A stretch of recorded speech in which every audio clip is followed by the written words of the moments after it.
accident, you know it's no walk in the park.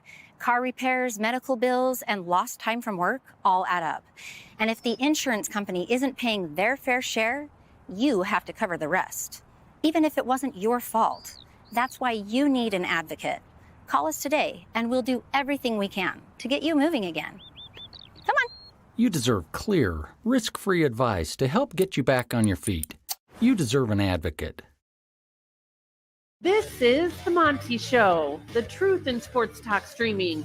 When you want unbiased opinions about your favorite team without the spin, all you have to do is find The Monty Show, streaming live and available 24 hours a day, 7 days a week on YouTube.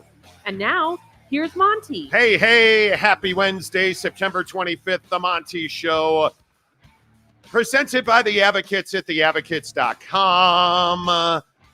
Clear, risk-free advice. That's what you get when you go to the Advocates, because the Advocates understand one thing. When you are looking for an injury attorney, you're not having the best day you've ever had, right? It's one of the worst days of your life when you've been in an accident.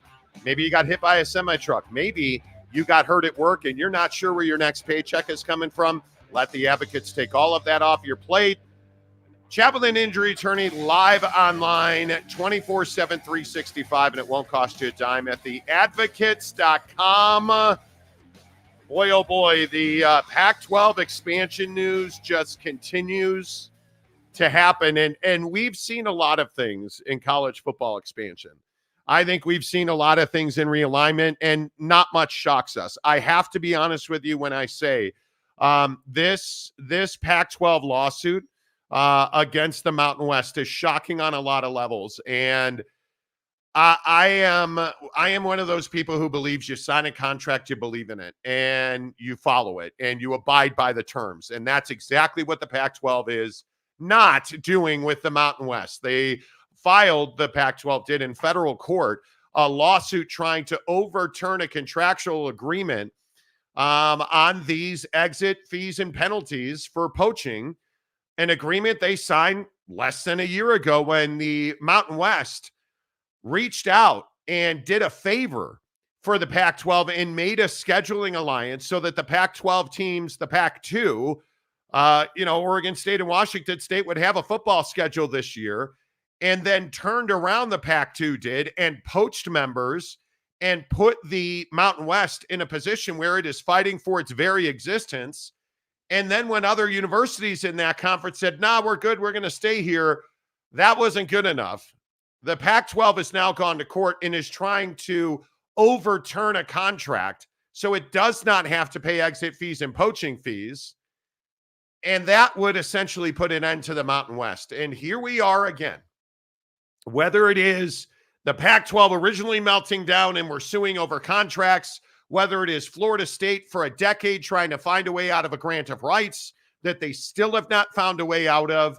You have college football, dare I say, brain trusts who sign a contract and then don't like the terms of the contract a year down the road, so they head to federal court. Jake, I just don't see that the Pac-12 has a leg to stand on here. Yeah, and I think that, just like you said, I mean, we have precedent here. We have clear examples of, hey, you signed a contract, hey, you agreed to terms, and now because you don't like the terms and how they're affecting what you're trying to do, you want to sue your way out of it. And that's the trouble that I have. And I have to be honest, like, the burnout on this type of behavior is getting real. Like, as soon as I saw this come out yesterday, I immediately texted my guy over here and I'm like, dude, like, here we go again. Like, how many times are we going to get, a conference or a team or a school or whatever it might be trying to sue their way out of a situation that they simply don't like? Not one that's like killing them, not one that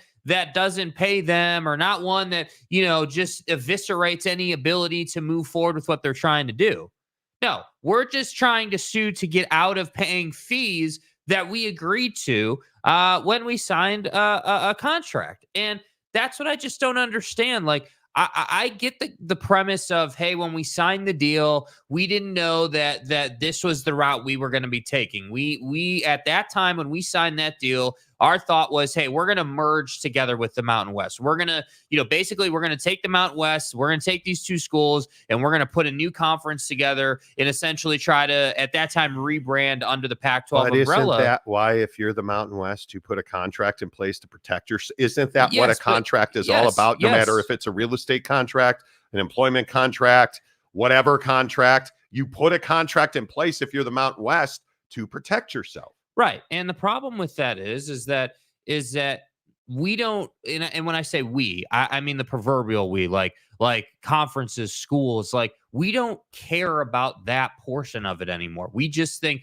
oh, well, we signed a deal, and now that we don't like it, screw Gloria in the Mountain West and all these peasants in the Mountain West. Like we don't care about them. We don't want to pay our exit fees, and we want your schools, and we're going to try to rebrand this thing under the Pac-12. And that's what I don't understand, because the truth is that if you go out and you kill the Mountain West, do you understand how damaging that is to any future negotiations around realignment or expansion in this iteration of the Pac-12? Like, it's extremely damaging. Well, you look at what Gloria Nevarez, the commissioner of the Mountain West, said yesterday, and I apologize. I know this is a huge statement that's not going to be easy to read.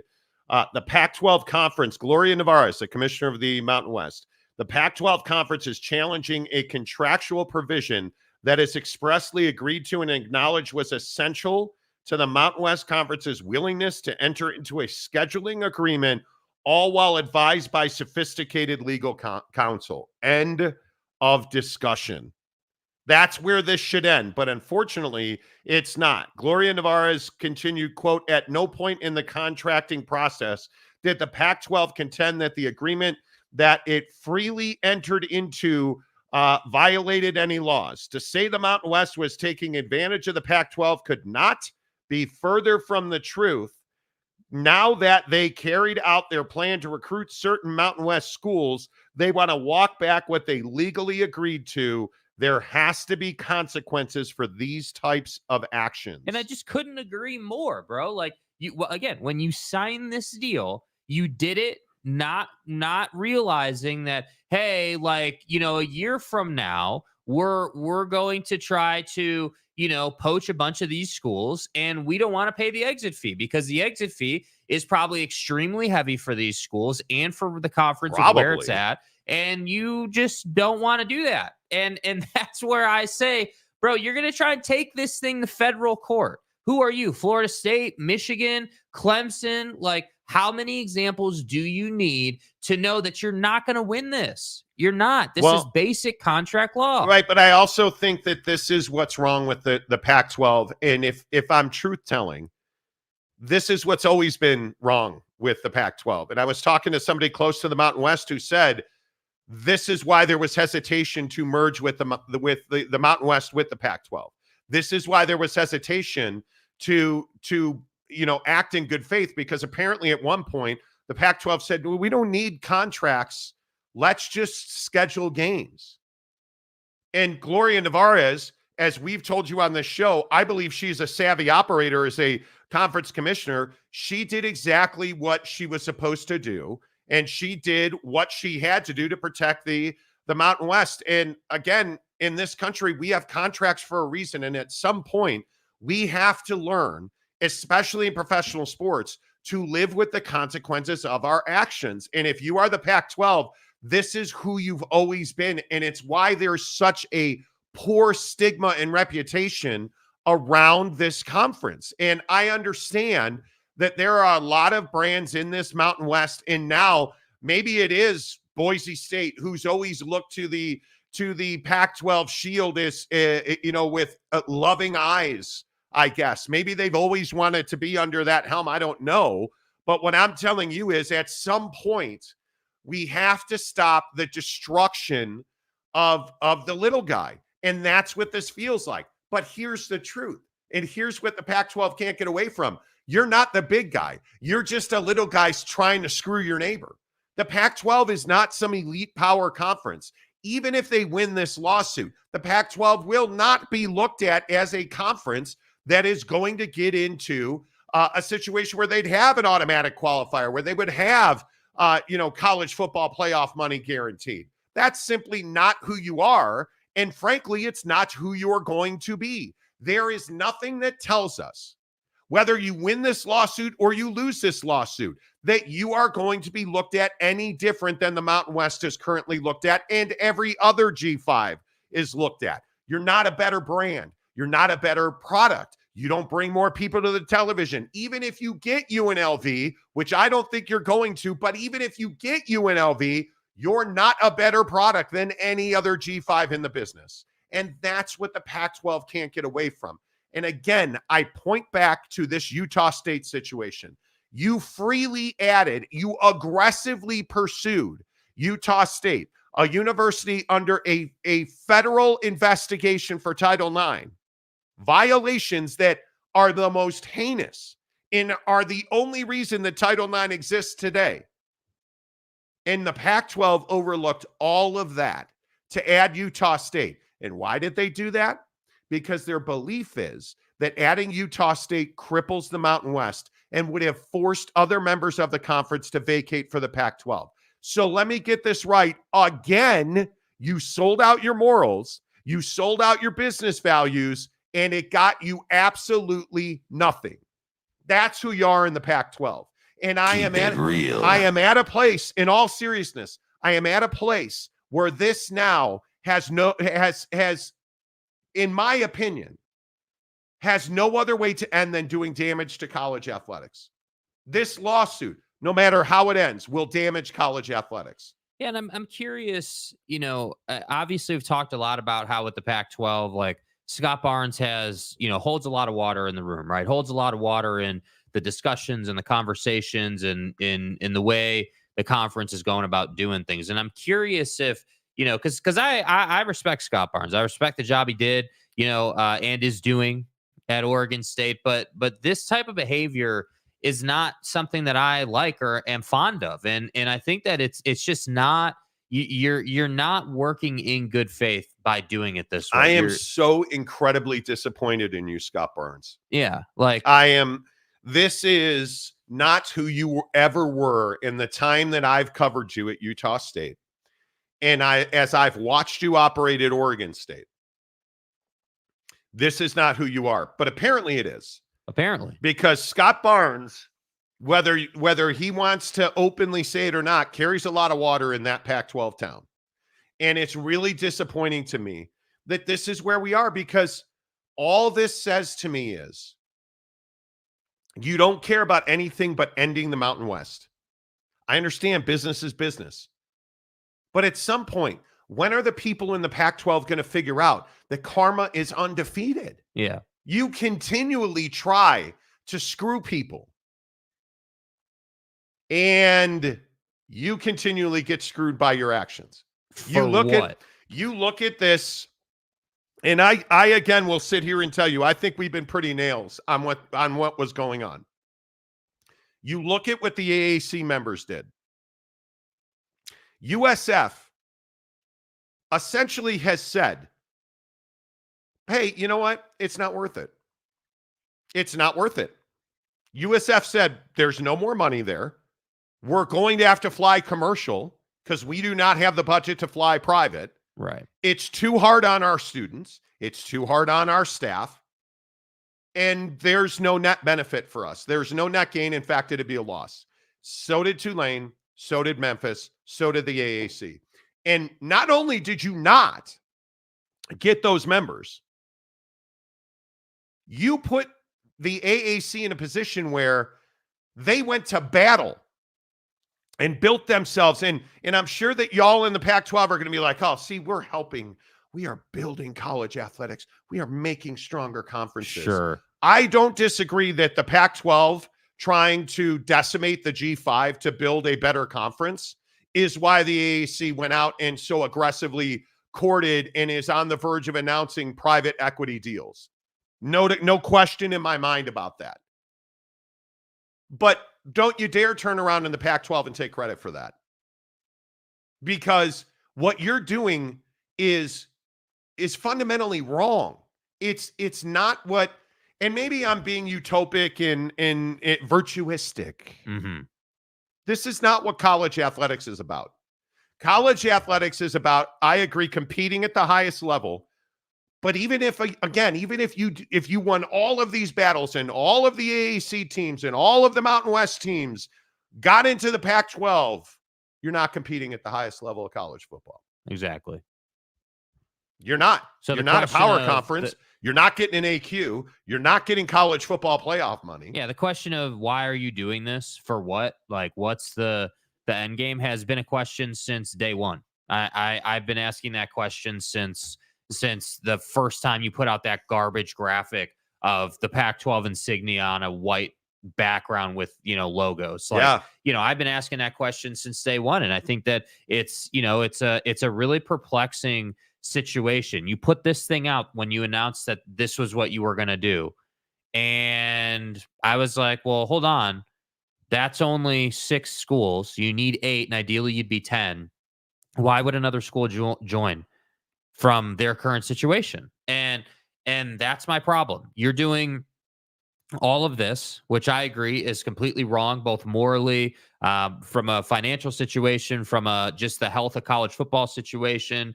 And it's not to be a P4. It's not to be any of that. And to have an automatic qualifier, to guarantee yourself college football playoff revenue. Do you think that they legitimately believe that they can get an AQ?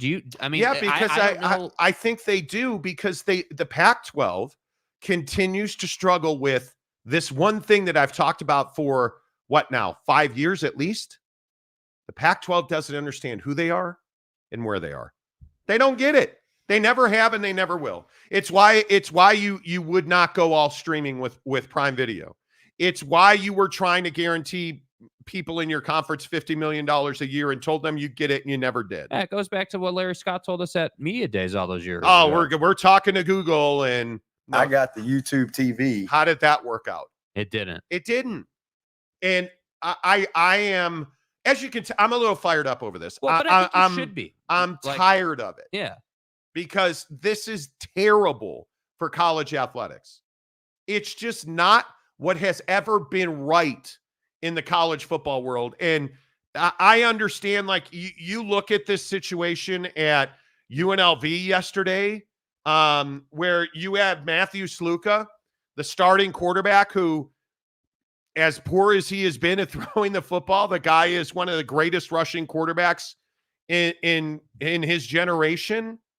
He stopped and quit the football team yesterday. And why did he quit the football team? Because he was injured, right? Or I'm going to focus on academics.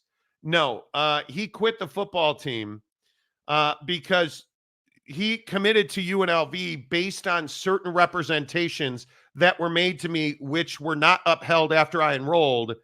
And it became clear that these commitments would not be fulfilled in the future. Just up and quit the football team. And you think going to the Pac-12 would have kept that kid on that football team? Do you think UNLV going to the Pac-12 puts them in a better spot, or a spot where they could, let's believe the kid and say that they didn't keep their commitments? Do you think being under the Pac-12 crest would have helped them keep those come on. But isn't that, this is wild to me. Isn't that again, not to make it personal with Sluka, but that type of behavior is exactly what's wrong with college athletics right now. Is it Sluka's fault, or is it UNLV's fault? Is it UNLV's fault, or is it NIL's fault? We're going in the wrong direction in college athletics. Yeah. That's why I referenced that. We're going in the wrong direction. Your starting quarterback just up and quit the team. And UNLV fan, I don't want to hear that he sucks. And I don't want to hear that your starting quarterback just up and quit the football team. Yeah, but and I think the problem is that there's been such a departure from, like, hey, this kid grew up in this city or this town and is a homegrown product through the Pee Wee system and then high school. Yeah. And now plays, at the major university in town. And so there's not that investment in the team. So yeah, was either starting quarterback? Sure. On the depth chart he was, but admittedly, they haven't won a game. They're terrible, right? Oh no, that's right. They're 3-0. Yeah. And they're 3-0 and they beat Kansas, which is a good win for a Mountain West team who also beat Houston. You're 3-0 and you beat two Big 12 teams doing it. And you up and quit the football team. Because you weren't getting your money. This is who we are now. And this Pac-12 situation is the perfect example of what's wrong with college athletics now. And as to where the Pac-12 goes next, I am shocked and amazed that this is what we're talking about.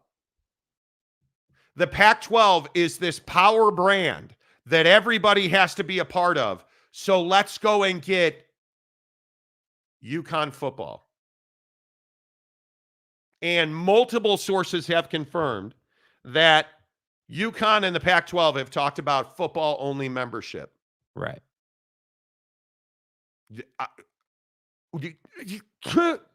Are you out of your mind? If you're UConn, why are you answering the phone? Yeah, I don't know. So you don't have an on-campus stadium. Football at UConn, for those of you who don't know, and I know we've detailed this in depth, football at UConn is a financial loss leader.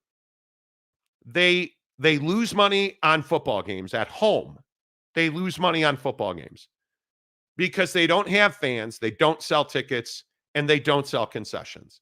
Mainly because you got to drive 25 to 35 minutes to get to a UConn football game from campus, which is a real problem. They rent their stadium. They do not own it. It is not on campus. So now, on top of that, you're going to fly your team commercial from Connecticut to Fresno to San Diego, Corvallis, Spokane. That's Logan, Utah. Do you know how difficult it is to get to Logan, Utah? Are you out of your mind? But yet, that's where the Pac-12 is. You're talking to UConn. I'm shocked by it. Yeah, well, I mean, it is. And again, I'm not saying that it's going to happen. But the very fact that you had a phone conversation about it, and by all accounts, multiple conversations about it, is shocking to me. Yeah, well, I mean, I think they're just desperate for brands. I with all due respect, like, I don't think that they like their options. Like, I think they're quickly realizing, okay, we're not going to poach any more Mountain West teams at this point. We can't take anybody from the AAC. So where does that leave us? Okay, well, we know that UConn was looking at the Big 12, so let's call UConn. I mean, that's, and I agree. It's a terrible fit. Why would you ever do it? I agree with all that, but that's why I think. It's amazing. This smacks of desperation. It smacks that you can't get anybody else to join your conference. And again, I'm just going to stand on business with what we've reported. You were not close, in my opinion. And you can put conjecture and opinion into it. I don't believe that you were ever close to getting those AAC teams. We said in a video I put on Twitter yesterday, I think, or 2 days ago, that they were closing ranks in the AAC immediately. As soon as you made the announcement, and I was talking to a guy yesterday who made a very good point. The shot over the bow and the damage that you did to yourself by poaching those Mountain West teams put a lot of people on high notice. And I think more to the point, this was a poorly kept secret across college football, which is how it got out, by the way, because it wasn't a well-kept secret, but it was a poorly kept secret in executive circles in college football that the Pac-12 was going down this road. And I think that's why the AAC was able to get so far ahead of it. Because I, again, ask, what is the value position? Because every sales transaction is, here's value, give me your money. Right? How can I help you? What problem do I solve? And if I'm the Pac-12 and I'm on the phone with the AAC membership, I'm asking from the AAC side, what problem do you solve for me? I don't know either. Because I don't see, and I'm sure, I know that we have a ton of Pac-12 homers on this show. I get it. I'm asking you, what problem does the Pac-12 solve for anybody in the AAC or the Mountain West? Because even if I'm Boise State, I'm asking you, Boise, what problem does the Pac-12 solve for you? More access? No. More money? No. Better TV deal? No. What problem does the Pac-12 solve for you? Yeah, that's what I'm saying. I really do believe the only thing that could be going on here that made these schools move was, hey, we're going to go out and try to get an AQ, and that's the improvement. I mean, I don't know. I legit I don't know what else you would be selling. I mean, I guess you could be saying, hey, we're going to get a couple of TV distribution deals done where Yeah. we're going to expand the CW thing, and then Prime, and like, okay, cool, maybe a few more dollars coming in, but it's just not. I'm telling you, the whole thing has been done in bad faith. The whole thing, just from the onset, because I don't believe, and again, my opinion, I don't believe for a second that you told the truth completely and in its entirety to the people who have joined. Like you didn't say, yeah, probably not going to get an AQ. Yeah, probably not going to make enough money or a higher level of money that makes it worth your time.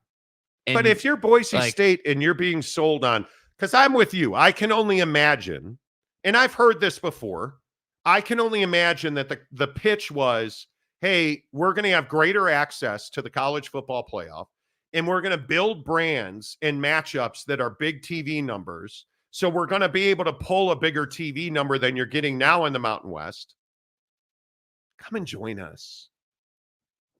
But now you're stuck at 7, and you have 2 really good brands in Boise and San Diego State, a third in Fresno State that's good, not great, and a fourth in the Pac-2, where Washington State is not, I don't believe, going to compete at a higher level. And I think Oregon State's a really good brand with really good facilities. So you don't have, in my opinion, great matchmaking. Because if I've got Georgia, Alabama, I'm certainly not watching Boise and San Diego State in a Pac-12 clash of the Titans. But like, even if you downgrade the power matchup, like, I mean, I would agree that everyone's going to watch Georgia, Alabama, but I like this week, and obviously it's only Wednesday. We haven't gotten to the slate of games, but I mean, you look at this week, like Oak Colorado, State, K-State. UCF, Oak State, K-State. Am I watching Oak State, K-State, or am I watching any matchup that the Pac-12 would put together? Because right now it's Boise, San Diego State are your 2 best brands. In college football, I'm watching Oak State, K-State. Yeah. That is for survival in this season's Big 12. It's crazy to me that this is where we are. So that's why I say, like, the negotiations, the pitch, like all of it have been done, in my opinion, in bad faith. And when you operate in bad faith, bad things come back to you. And that's why I am confident that this whole lawsuit situation and like what you're trying not to pay, I don't see a way for them to win that fight. Now, if you said to me, hey, well, the Pac-12 is going to try to leverage the Mountain West into a settlement. That's why they're suing, because, they want to settle and they're going to try and get a discount on fees. Okay, I guess, but I don't think that that's going to happen either, because Gloria Navarro's statement is full of tone and is full of, hey, we're not putting up with this. You signed an agreement. Less than a year ago, you signed a contract. Like, the terms are clear. You agreed to it. You signed it. So no, we're not going to just let you off the hook. And so the shocking thing to me, and this is why I brought up the Scott Barnes thing and anyone else in that Pac-12 group, you're watching the ACC situation play out. You're watching for years now Florida State try to find a way out of that situation, and they haven't. And you've seen what the courts have said. But I just go back to, I'm just going to keep going to, why are you joining the Pac-12? Because you're not getting an AQ. Like, you look at the ACC or the Big 12, both of them have AQs. Their conference champion goes into the college football playoff. Yeah. Period. The SEC and the Big 10, their conference champions go into the college football playoff. No questions asked. Done. Automatic qualifiers.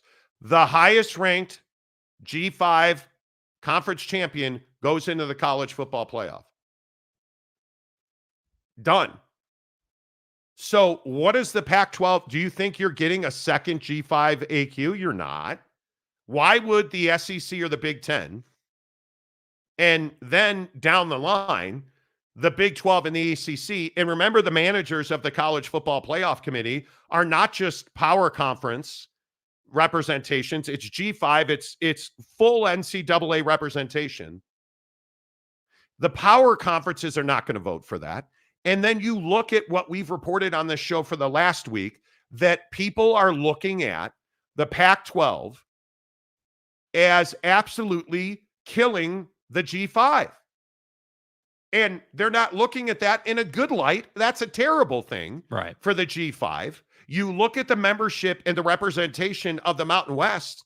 Those are all people that have long-reaching relationships.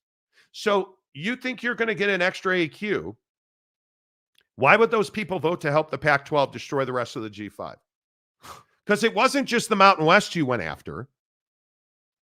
You've gone after everybody else. And you've lost. They all stuck together. So why would they vote to help you? Because the only thing that you could possibly believe, if you're the Pac-12, is that you would find a way to have an automatic spot in the college football playoff, which is not going to happen because you're not. Let's say you get everybody you've targeted, and I mean the AAC, the Mountain. You get UNLV, you get Air Force, you get Tulane, Memphis, USF, UTSA. Everybody gets flowers. Right. Are you a better football conference than the ACC? No, you're not. Are you the best G5 conference? Sure you are. Does that get you an automatic qualifier? It doesn't. Are you a better conference than the Big 12? You're not. So again, I just ask, all of this for what? That's the question that nobody can answer. Yep. Because you're not going to have are you getting a $10 million TV deal without UNLV? Would appear that you would not. Are you making more money? It would appear that you're not. Do you have private money just sitting on deck waiting? It would appear you do not. I don't understand what it's for. Yeah. I don't. All right, let's get into the comment section as always, presented by our good friends at Prize Picks. I got bit in the ass by karma last night. I have a rule. You have all these rules. You have all these rules. I do not play Shohei Ohtani in Prize Picks. The great gambler. What have I told you? Seiyao Suzuki and Aaron Judge. Those are your horses. You ride those two dudes, you're going to win. Did I ride those two dudes last night? Only in my dreams. That came out wrong. Only in my dreams. No, I went with the great gambler, Shohei Ohtani. Did you guys see how the Dodger game ended? So Shohei I need him to finish with 3 hits, runs, and RBIs. That's it. 3 hits, runs, should be pretty straightforward. I mean, that is as sure a bet as any that his former translator placed. Yeah. Okay, now I'm being a jerk. He finished with 2 hits, runs, and RBIs. Did you guys see how the Dodger game ended? With Shohei Ohtani on deck. Bases are loaded. Nobody's out. I'm like, let's go. Cough it up. Give me the money. Yeah. It's over. Yeah. Oh, that's right. Until the Dodgers hit into a game-ending triple play. What are we doing? Not only has it never happened, a game-ending triple play with the bases loaded, the Padres are the ones that turned it, and they clinched a playoff spot.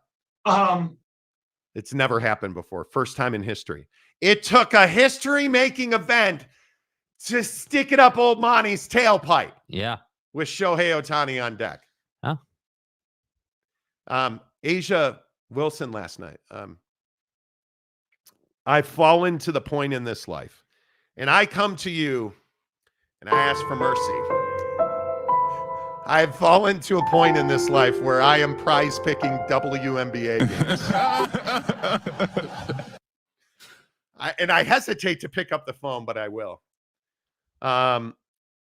I've fallen to a point where I needed Asia Wilson to have 39 points, rebounds, and assists. I took more, so I needed her to have 40 combined points, rebounds, and assists to win. She hit the number on the head, 39. Push. Okay. And then there was my third, Nathan Evaldi. I needed 6.5 strikeouts. He got me 7. So let me get this right. If she just makes another free throw or pulls another rebound, Shaboy wins. If Shohei, the great gambler, isn't on deck when a triple play is turned with the bases loaded, Shaboy wins. No. Who are you, the Pac-12? I guess I am. That's Pac-10. Yeah, because I lost again. The baseball winning streak is over. It's all over. No, Noel, it's not funny. Oh, Tani. It's not funny. Prize Picks. It's what I love about Prize Picks. And I tell you every day, man, when it's good, it's great. It's the best daily fantasy promotion I've ever seen. You deposit $5 into a new Prize Picks account using the promo code Monty. They're going to give you 50 more. You can play the entire season on $50, man. Hook it up right now. Download the Prize Picks app. Use the promo code Monty. And do not take Shohei Ohtani ever. Ever. The unbelievers. That's me. I'm a non-believer. The unbelievers. I am not a believer in the great gambler. Do you believe? And the worst part is, I was like, I'm going to take Ohtani. It's the Padres. It's a big game. I mean, he's going to go yard. It's Padres, Dodgers, right? I'm not going to take Aaron Judge because and I know what we all know, and that is that Shohei Ohtani is on a heater. Shohei, the money, is on a heater. And Aaron Judge, of course, what did he do against the Orioles? On 1.5. The Demon was 2.5 hits, runs, and RBIs. No, I'm not going to take that with Aaron Judge because you and I both know that he's going to put up 3 hit, runs, and RBIs on a Demon, which pays you more money. So I'm going to take Shohei, who's going to be on deck when they hit into a game-ending triple play to clinch a playoff spot for the Padres. Man, how are you going against Aaron Judge at Yankee Stadium? Stay hard.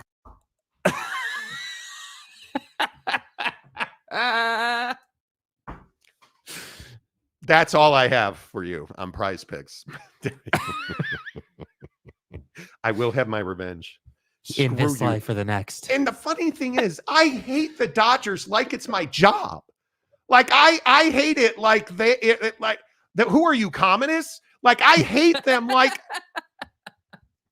I'm Maximus, they're communists. I hate you. Yeah. I still took show. You're an idiot. There you go. Karma for betting WNBA. It has to be. Thank you. You have to diversify your portfolio, Monty. I did baseball, WNBA, tennis, and MMA. Look, Monty. Hey, Monty. But Monty, you got to work in some cricket. I mean, that's, But guys, here's the thing. I don't lose on Prize Picks in baseball. Unless you go with the great gambler. Shut up. I don't lose. And kick a person when he's down. I don't lose on Prize Picks when I go baseball because it's 3 picks. Seiya Suzuki of the Cubs, the beloved, or Aaron Judge is one of those 2. And if they're off, I'm not playing Prize Picks. So last night, did I take one of those 2? No, I went to Commodus and he let me down. How are you on deck with the bases loaded and then a triple? You couldn't script that. You could not script that. Yeah. Roberto Perez. Monty the Cooler, your pick probably is the reason the Dodgers lost. Pick the Padres from here on out, please, Monty the Cooler. Monty the Cooler.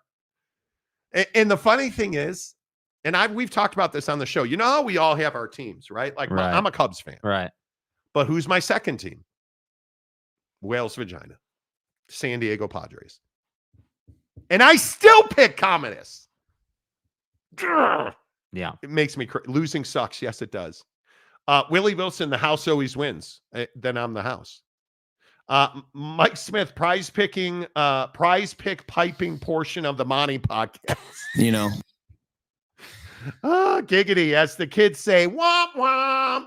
Yep. Exactly. Thank you guys for having no mercy for me. Way weary. Otani, an all-time gambler. Otani. Hoffman. Media did a great job pretending the WNBA is relevant this year. You know how much I've watched a ton of WNBA. I think the WNBA is relevant. They have a better TV deal than the Pac-12. Hello. Like, in all seriousness, the Ion deal for the WNBA is a great TV deal. Calford, Otani won it for me. I don't care. Now, you guys, this is not Yeah, funny. we're not going to talk about my prize picks because, it was a little bit different of a story. And whatever. The Big Lubbock, Texas Tech got its 600 win in football program history. That's cool. Man, that's, yeah, wow. Stay hard. That's cool. Way to go. Way to go. All right, let's get some of your comments in here on the Pac-12. MK, also, do your freaking research. How did the WC come to be? In an airport lounge where BYU and Utah ripped apart the WAC? What does that got to do with anything? Yeah, what are you talking about? Like, I have no idea what you're talking about. He also says you two don't understand what an AQ is. Yeah, I do. So, okay, MK, we play this game weekly, it feels like, on this show. Oh, please educate, because I don't do research. well, you don't watch football. We don't watch football. Yeah. We don't watch any college football. We have no sources. We don't understand the way AQs work. Right. So please go ahead and tell me. All great knowing MK. How do AQs work? Yeah, please. There are no AQs. I guess I just am lost. I'm up in the night. I mean, this is what always happens. You always, and I'm assuming you're a Pac-12 homer because we have a ton of them on the show, which is fine. You want to be a Pac-12 homer, please. You're a homer is the first part. Let's do it. The thing, yeah. This is again why I should never read non-member comments. DK, if I'd watch any SEC matchup over those ones you just said in the Pac-12, and I think that's the issue. Yeah. Eric in Durham, college football has zero interest on the West Coast. Not true at all. Yeah, that's not correct. You look at the West Coast fan bases, whether that be right here in the great state of Utah. This place is on fire with college football right now. With Utah and BYU at the top of the Big 12 right now, phenomenal. You look at the San Diego State fan base, excited over the Pac-12. You look at what is going on with Oregon and Washington playing for a national championship last year. You look at Ducks fans are engaged. You look at that matchup with Ohio State coming up, like USC. I probably have hundreds of people I know that are USC fans. I probably have 10 I know that put money into that program. They're as lit up as they could possibly be, and boy, are they pissed about the Michigan game. So, two above where you are, people saying that Oak State, K-State has zero interest on the West Coast. Bro, you're just telling me who you are without telling me. I think that when people say, hey, a big-time Big 12 matchup has no interest on the West Coast, you're not cultured in college football. You don't understand that, hey, yeah, both of those teams just got their ass beat. It's wild to me. And now they got to bounce back, and one of them is going to lose, obviously, and it's probably not going to be K-State, if I had to take a guess. But the point is that, if you're a West Coast football fan, yeah, you're absolutely looking to that Ohio State matchup. You're 1,000% watching Georgia, Alabama as a West Coast football fan with the intent of, hey, whoever wins this game is probably who we would see in the college football playoff if we're able to beat Ohio State. Yeah, it's funny to me that you can't. It's difficult because you cannot have a real conversation with people who just don't understand contracts. And when you talk about automatic qualifiers, that the verbiage, and I think MK probably just is confused. What does not exist is the power conference designation. That is not real. That is not in writing. That is a created term for the 4 biggest conferences. And if you look at the contracts, and I have read the college football playoff contract, I've read everything but maybe 5 or 6 provisions of the TV deal in the Big Ten, because I don't have full access to their TV contract. But like, I have studied, I know the verbiage and the language almost word for word. When we talk about automatic qualifiers, the Power 4 conferences all have automatic qualifiers. The conference champions of the Big 12, the ACC, the SEC, and the Big 10 all are going to the college football playoff. The one G5 team, the highest ranked G5 conference champion, goes to the college football playoff. Those 5 and 7 more. And again, this is what I've said to Pac-12 people for 6 weeks now. Do you really think that if you are 12th, do you really think you're getting in over, let's say, whoever loses Georgia, Alabama this weekend? Let's say Miami loses to Va-Tech. Are we putting Boise in over Miami? No. There's not a chance in the world. And I will go even to what I've said previously. Do you really think a one-loss G5 is getting, or excuse me, an undefeated G5 is getting in over a one-loss Power 4? Any of the Power 4 conferences? Do you think Alabama and Georgia, let's say Alabama, last year's scenario, Alabama wins the SEC championship game. Do you think in anybody's universe, Georgia is not getting into the college football playoff? Nope. You're out of your mind if you think that's reality. If you think that if let's say that somehow K-State and Utah, which I think is likely at this point, K-State and Utah play for a Big 12 championship game, and K-State wins it, and they both have one loss. Do you think your Utah's going to get left out? Or K-State, they're not going to get left out. And furthermore, if I'm the ACC and the Big 12, you're probably only getting one in, because do you really think that Ohio State, who I think is easily going to win the Big 10 championship, let's say Oregon comes second in the Big 10. Furthermore, let's say Oregon wins the Big 10. That'd be even worse. And there's a one-loss Ohio State team. Do you really think that, and pick your best G5 team, a one-loss Memphis team, do you really think that you're getting in instead of Ohio State? There's not a chance in the world that is happening. Yeah. There's not a chance that's happening. And if you think that there's no passion for college football on the West Coast, you don't understand the culture of college football, and you don't understand the West Coast, period. If you think that Big 12 fans in the state of Utah are not going to be paying attention to K-State and Oak State and Manhattan this weekend, you don't know what you're talking about. Are Oregon fans going to give a rat's ass about Oak State and K-State? They're not. But do you really think people in Eugene don't pay attention to college football in the Midwest now that they're in the flipping Big 10? You're out of your mind. You're out of your mind. It is amazing to me. UW fan Jim, Monty, if you're going to fight with a Pac-12 homer, you could at least pick a longtime member like me. Yeah. Jim Romadunze, you know? I probably should. Yeah. Well, LOL, what happened to MK? Took off like a dog with all its tail between its legs, because that's what guys do. It's why I should never read non-member comments, because it's guys like MK who have no idea what they're talking about, and they only want to stir the pot. Giggity Morty doesn't do research. He relies on fake sources. Crazy how he hits on most news, though. I think I hit it every time. You do.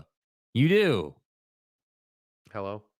Yeah, sorry. Hang on. You're losing your touch. Yeah, sorry. I think I've hit it every time. Thank you. My bad. Sorry. Check it out. Says, did the schools that are leaving the Pac wire 5K? If not, they can still vote for the dissolution of the Mountain West. They can still vote for the dissolution of the Mountain West, even if they did. I think this is an interesting point. I think it's a very good point. it takes, having read the Mountain West contracts, it takes 9 members to dissolve the Mountain West.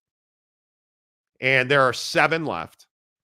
But much as track records have shown us, what is going to happen is the Pac-12 is going to push its current members who joined from the Mountain West, or future members at this point, to vote to dissolve the Mountain West so they don't have to pay the exit fees or the penalties. The problem is the Pac-12 set a precedent. And what's that precedent? Hey, you no longer have a vote or a voice in this conference. Where have we seen this movie before? Oh. That's right. The remaining 2 members of the Pac-12 sued the exiting members of the Pac-12 so that they could have control of the conference. Nice plan, dude. Nice job. And Nice. won in court Nice. on that premise. So now you're telling me you're going to try and do the same thing to the Mountain West that the exiting 10 members did to the Pac-12. You took them to court and you won. So now my guess is the Mountain West is going to take to court to get it. And stuff. There's no win here for the Pac-12, mainly because they're the ones who set the precedent, bro. Like you did this to yourself. So I think it's going to be very difficult. It's going to be very difficult to do that. Yep. Jerry Davis for $5. Any chance Boise sees the shadiness of the Pac-12 and decides to stay in the Mountain West?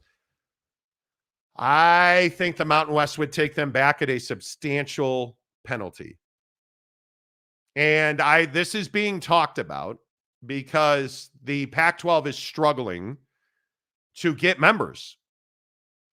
And what is so interesting here is the belief is the reason the Pac-12 is suing to try and keep from paying these fees and penalties for poaching to the Mountain West is because they want to pay for FCS schools potentially to jump up to join the Pac-12.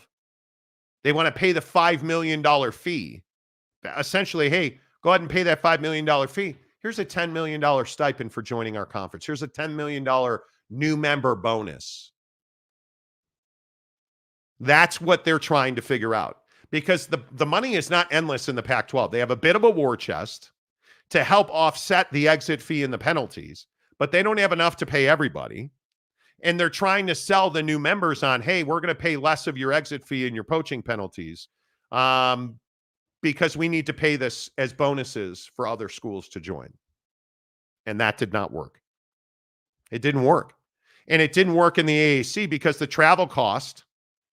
And I actually think the USF president did an interview and talked about this. But I'm pretty sure they said the travel cost and their inability to fly private because they can't afford it was the deal breaker in joining the Pac-12. It makes no financial sense. But if you go to South Dakota or North Dakota and you say, hey, here's $10 million. Come and join the Pac-12. Flying commercial from South Dakota and North Dakota to the West Coast is not that arduous. It's what makes Logan, Utah a candidate to join, probably a candidate to join that conference. It's regionality. Because brand-wise, and obviously what's going on in that athletics department, there's nothing there at Utah State. They're barely relevant in the state of Utah, let alone in the western half of the United States. And it's going to be some years before they're able to compete in football because of this investigation. So, I mean, if you're the Dakotas, my guess is Logan, Utah makes that better. But I don't even know that you're willing to, because you look at who is in FCS, which is Division 1AA, Division 2 essentially. The division, because you have the FBS and then you have Division 2. Right in between there is FCS, 1AA. And you look at Idaho, Sacramento State, Sac State has been roundly negotiated with. A lot of people believe that they're a target to either bump up to the mountain or to the Pac-12. And then you look at, I think in the Big Sky, it's it's Sac State and Idaho. And then you start looking at people like the Missouri Valley Conference, which is what a lot of people are pointing to. And that's Illinois State. Not an option. North Dakota State, South Dakota State. Those are options. And I think the other one is Southern Illinois is a really good program. But is that a brand that you're excited about? It's probably not. But who could forget about Northern Illinois? They beat.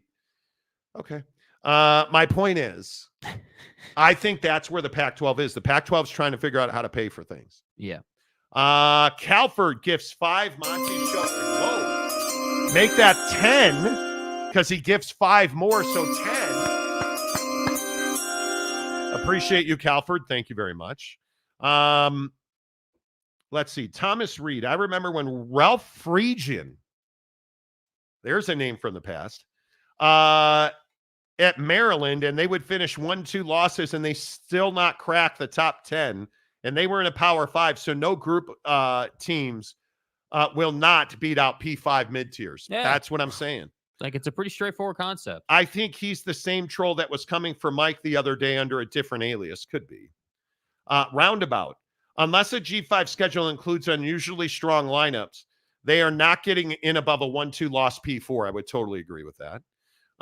Smash the numbers. San Diego Padres are 9-1 in their last 10 and are going to get to the playoffs. They clinched the playoffs. Thank you. Detroit Tigers are 8-2 in their last 10, currently on track to get to the playoffs. Yeah, I don't know that they might be. Thanks for your contribution. Austin Hoover, Pac-12 TV deal guests. Well, I think our sources in television have told us pretty clearly if they get to 10, I believe that they would get a CW extension and that their streaming partner would be Prime Video, Amazon Prime Video. Which, I mean, that's fine.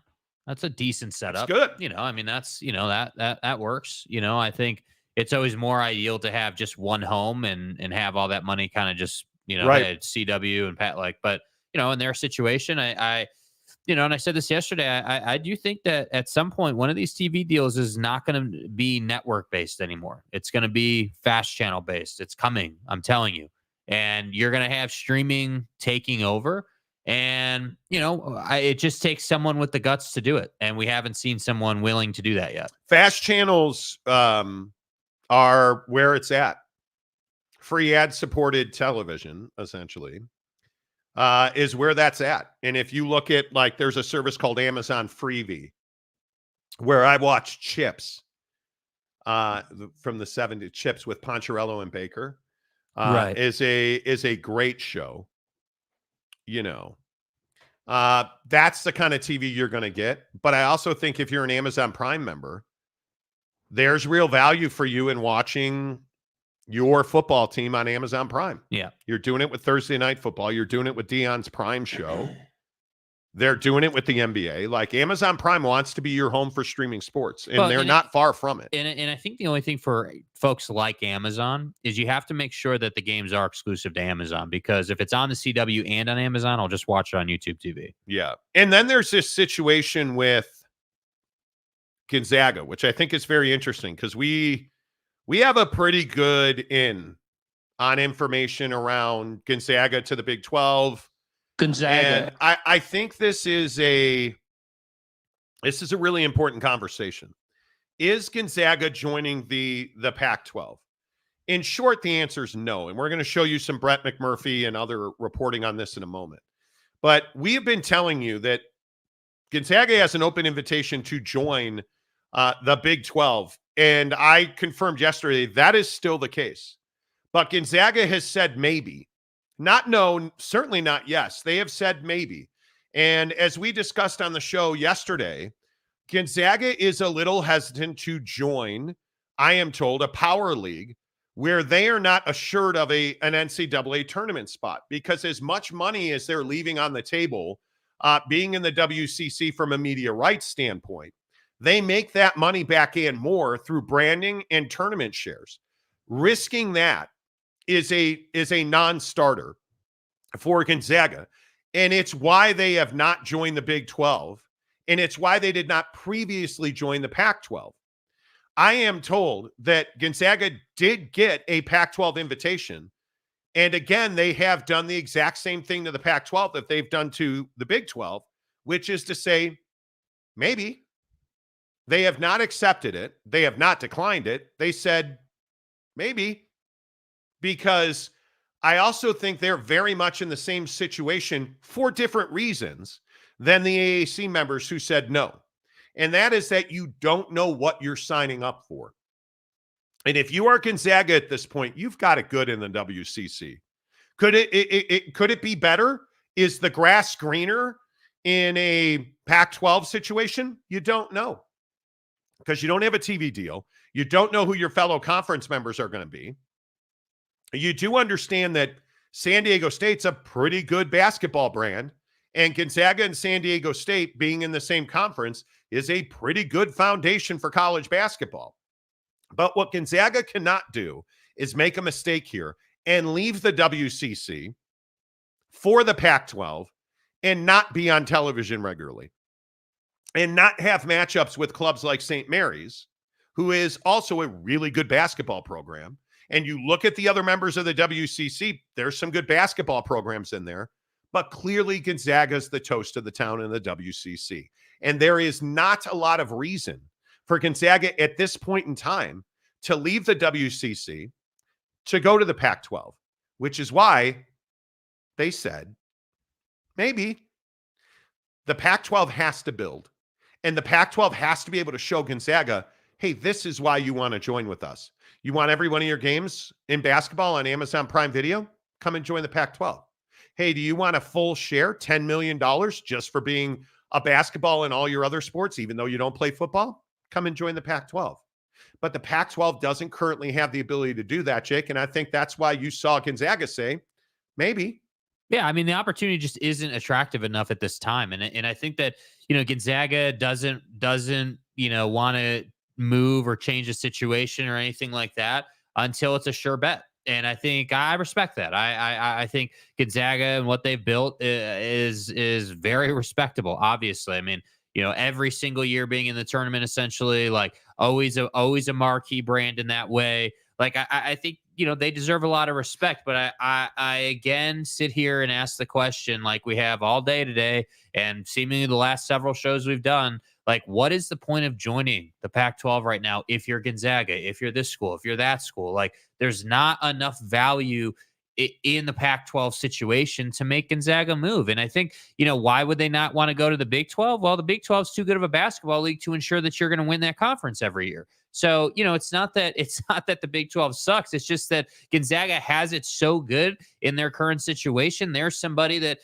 isn't necessarily going to move on for something that's not a sure bet. And I understand it. I get it. There's nothing rarer in college athletics right now than a sure bet. And that's exactly what Gonzaga 100%. has built for themselves. So I agree. I just think it's not hard to understand, but I also think on the other side of the coin, like whoever's able to close Gonzaga and get them into their conference is going to get a huge bump. And I don't believe that that's going to happen anytime soon. I'd be shocked if we got Gonzaga moving to the Pac-12 in the next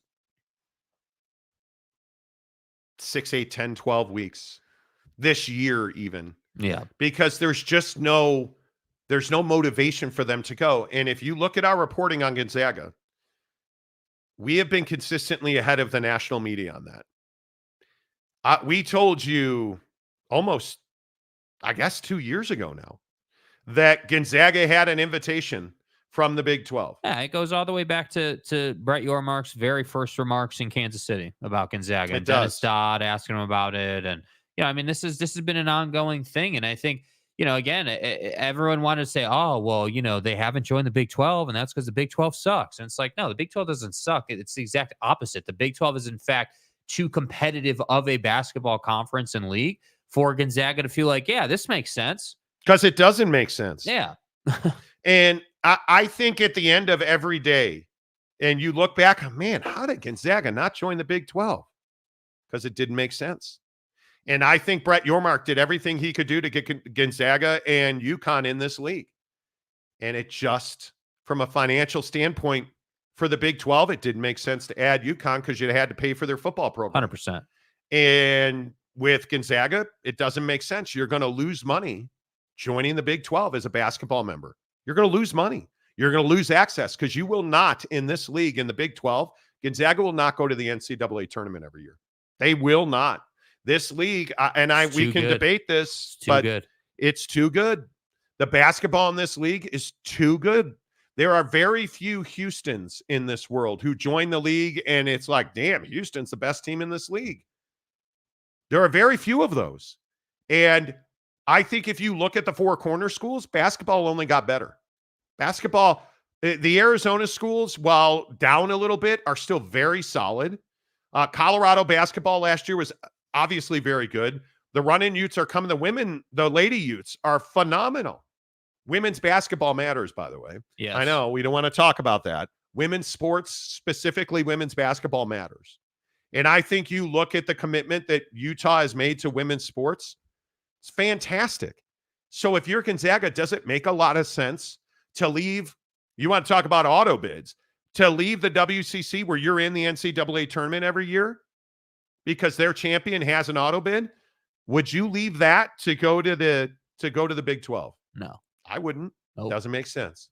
So I think that's where that's at. And I know there's been a lot of going back and forth. You look at Brett McMurphy taking a lot of heat for this right here because he said it as though it was done.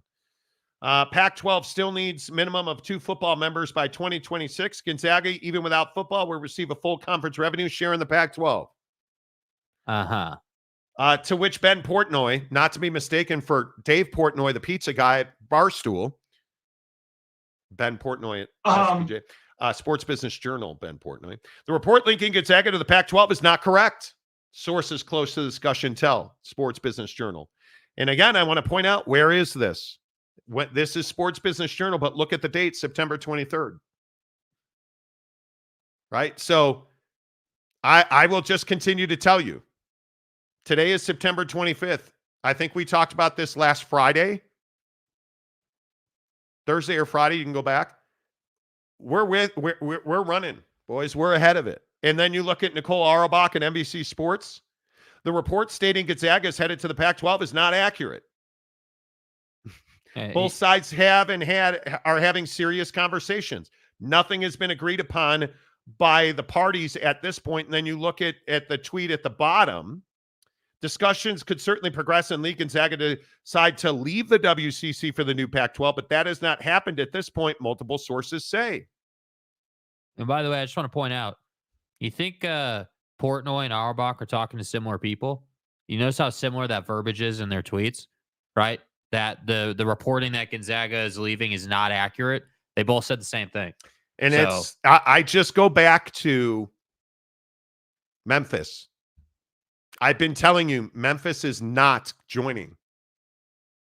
That it was really going to come down to, could the Pac-12 get Tulane without Memphis? And the answer was no. Yeah, I just don't think that, again, I don't know what is going to get the Pac-12 over the hump. Like, if you set the lawsuit thing to the side, for a second. That hurts them. It does not help them. And I agree with that. And if you consider that hurts them, it doesninto help them. And then you set that to the side and you say, okay, well, what's going to be the thing that kind of pushes this situation more into the positive, more into the positive. What could it even be? I don't know. I like, typically it's a TV deal, but a more prolific TV deal, like not just 10 a year, like if it came out tomorrow that the Pac-12 got 15 a year or some crazy number. I could see that. Now it's like, all right, cool. Hey, Tulane, you got 15 a year sitting here. You're saying no to that?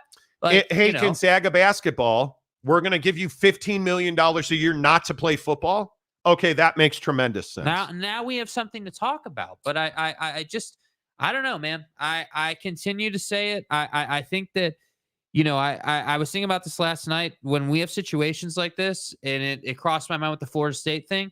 When anytime lawsuits and paperwork are involved, one of my first thoughts is, okay, this is turning into a distraction in the bigger picture of college athletics.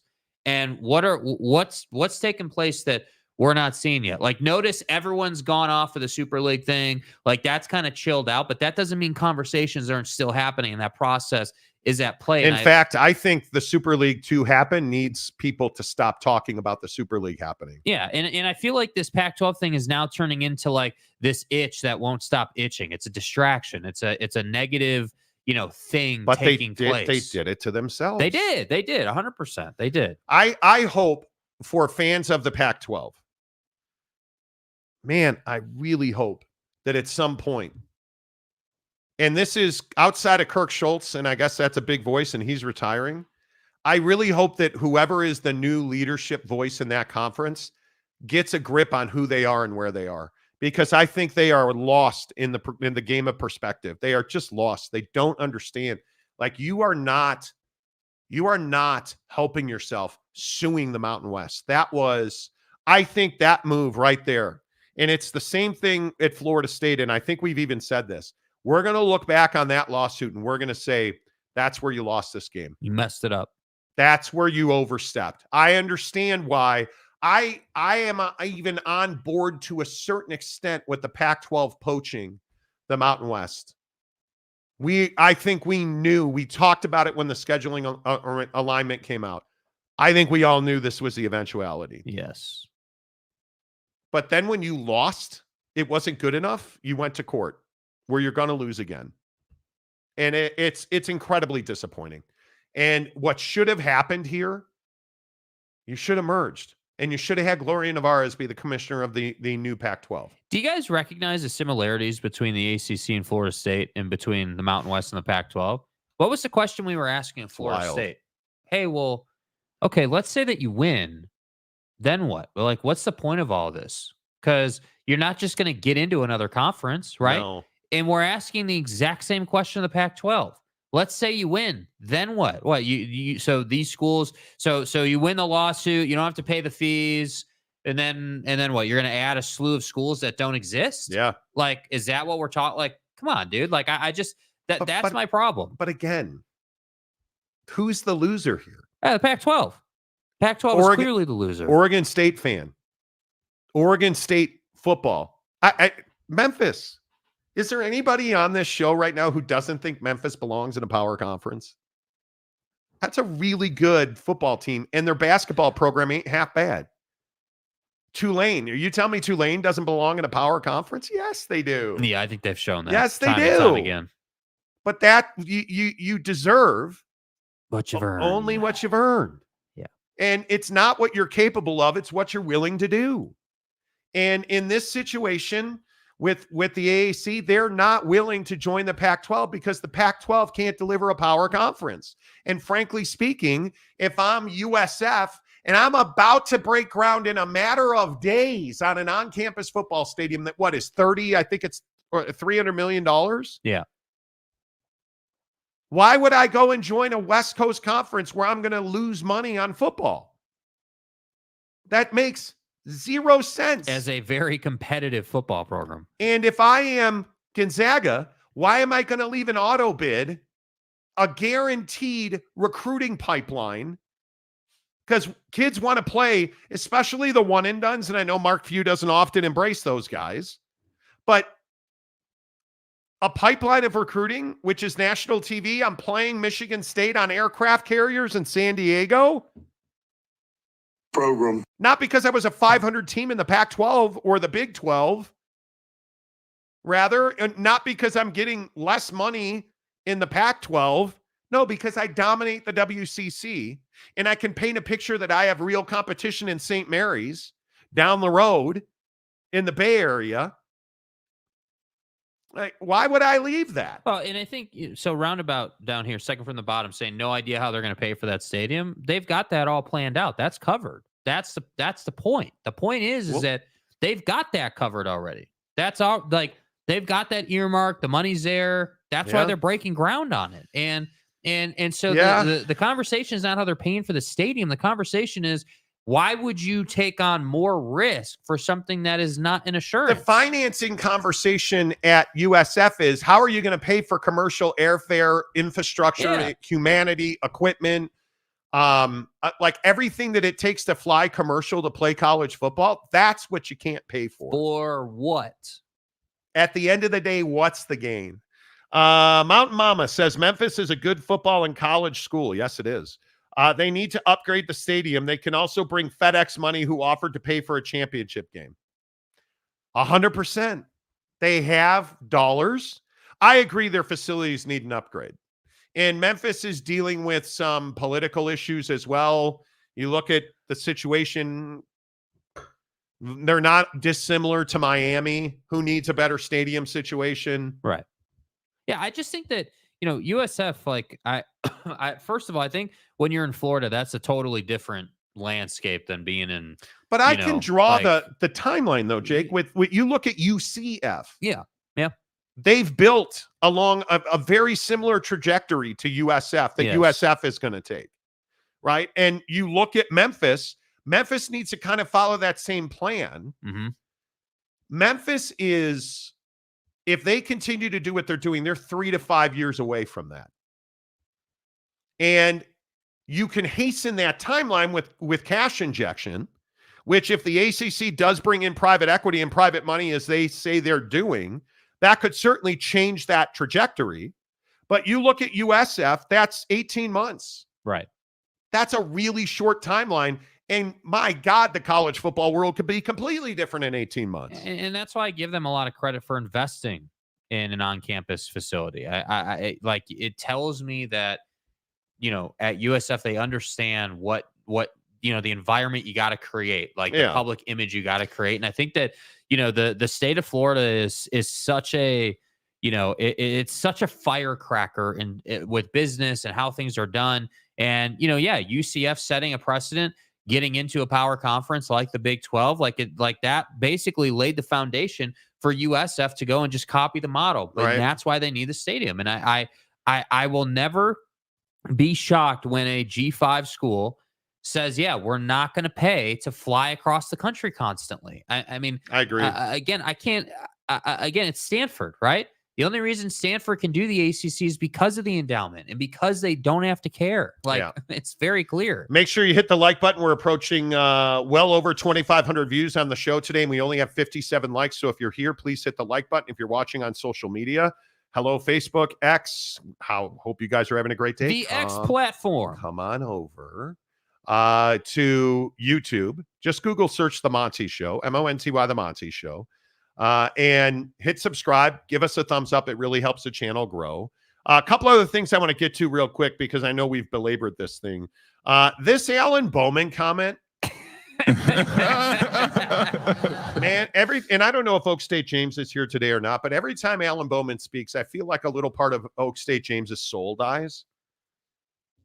I'm warning you now, get your kids away from the TV because this is one of the stupidest things I've ever heard. And your child will lose brain cells when you hear Alan Bowman say this. Why do you think y'all were a little bit out of sync and things just weren't rolling like they were in the first half? Yeah, I think it was our first big test on defense, and they pretty much played cover one and had a deep safety, number 15.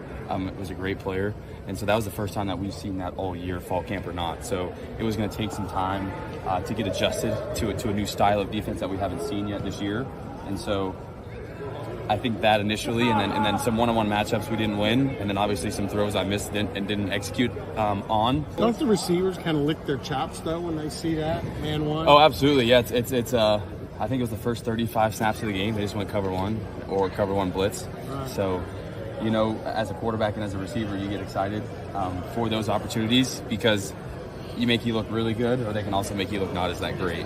And so, what? I'm sorry. I thought you said that you guys hadn't seen cover one this year, so you didn't know what to do. Do you guys understand what cover one is? That's called single high safety. That's man-to-man coverage on the outside with a single high safety.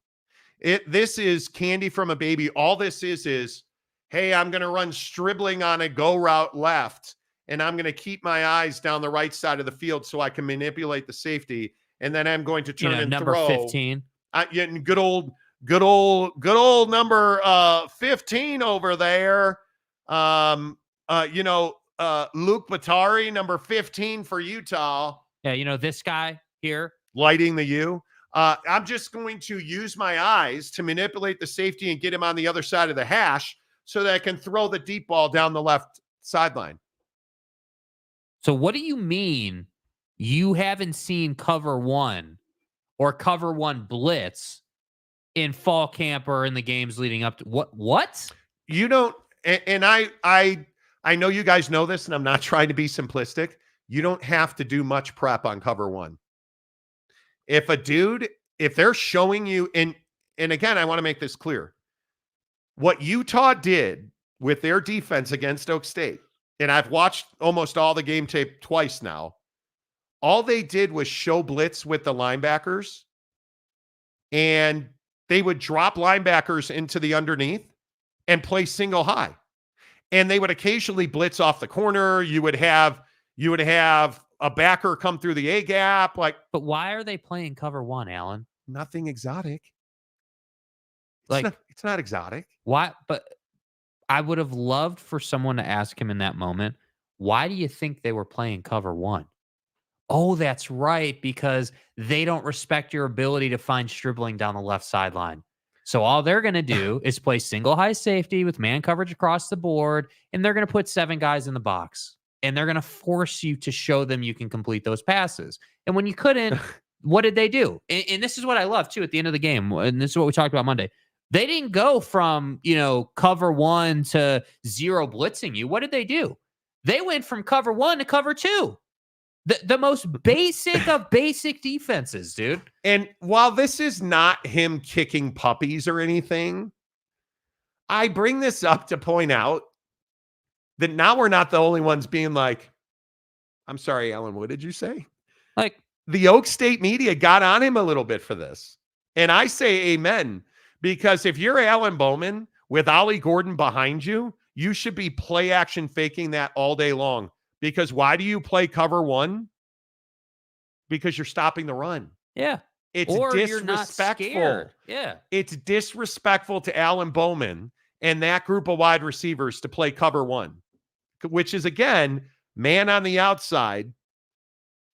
I dare you to beat us with the pass. And did we not say before that game was played last week, we specifically said, hey, Utah's going to play basically man coverage across the board, and they're going to have 7 or 8 in the box. It's wild. I mean, you knew that was coming. So the idea, and Utah plays a lot of cover one because they can. So the idea that you watched the film all week and you knew they were going to play cover one, but now you're saying, this is the part crazy that I don't understand. And I'm not saying Alan Bowman's a terrible quarterback or he's a bad guy.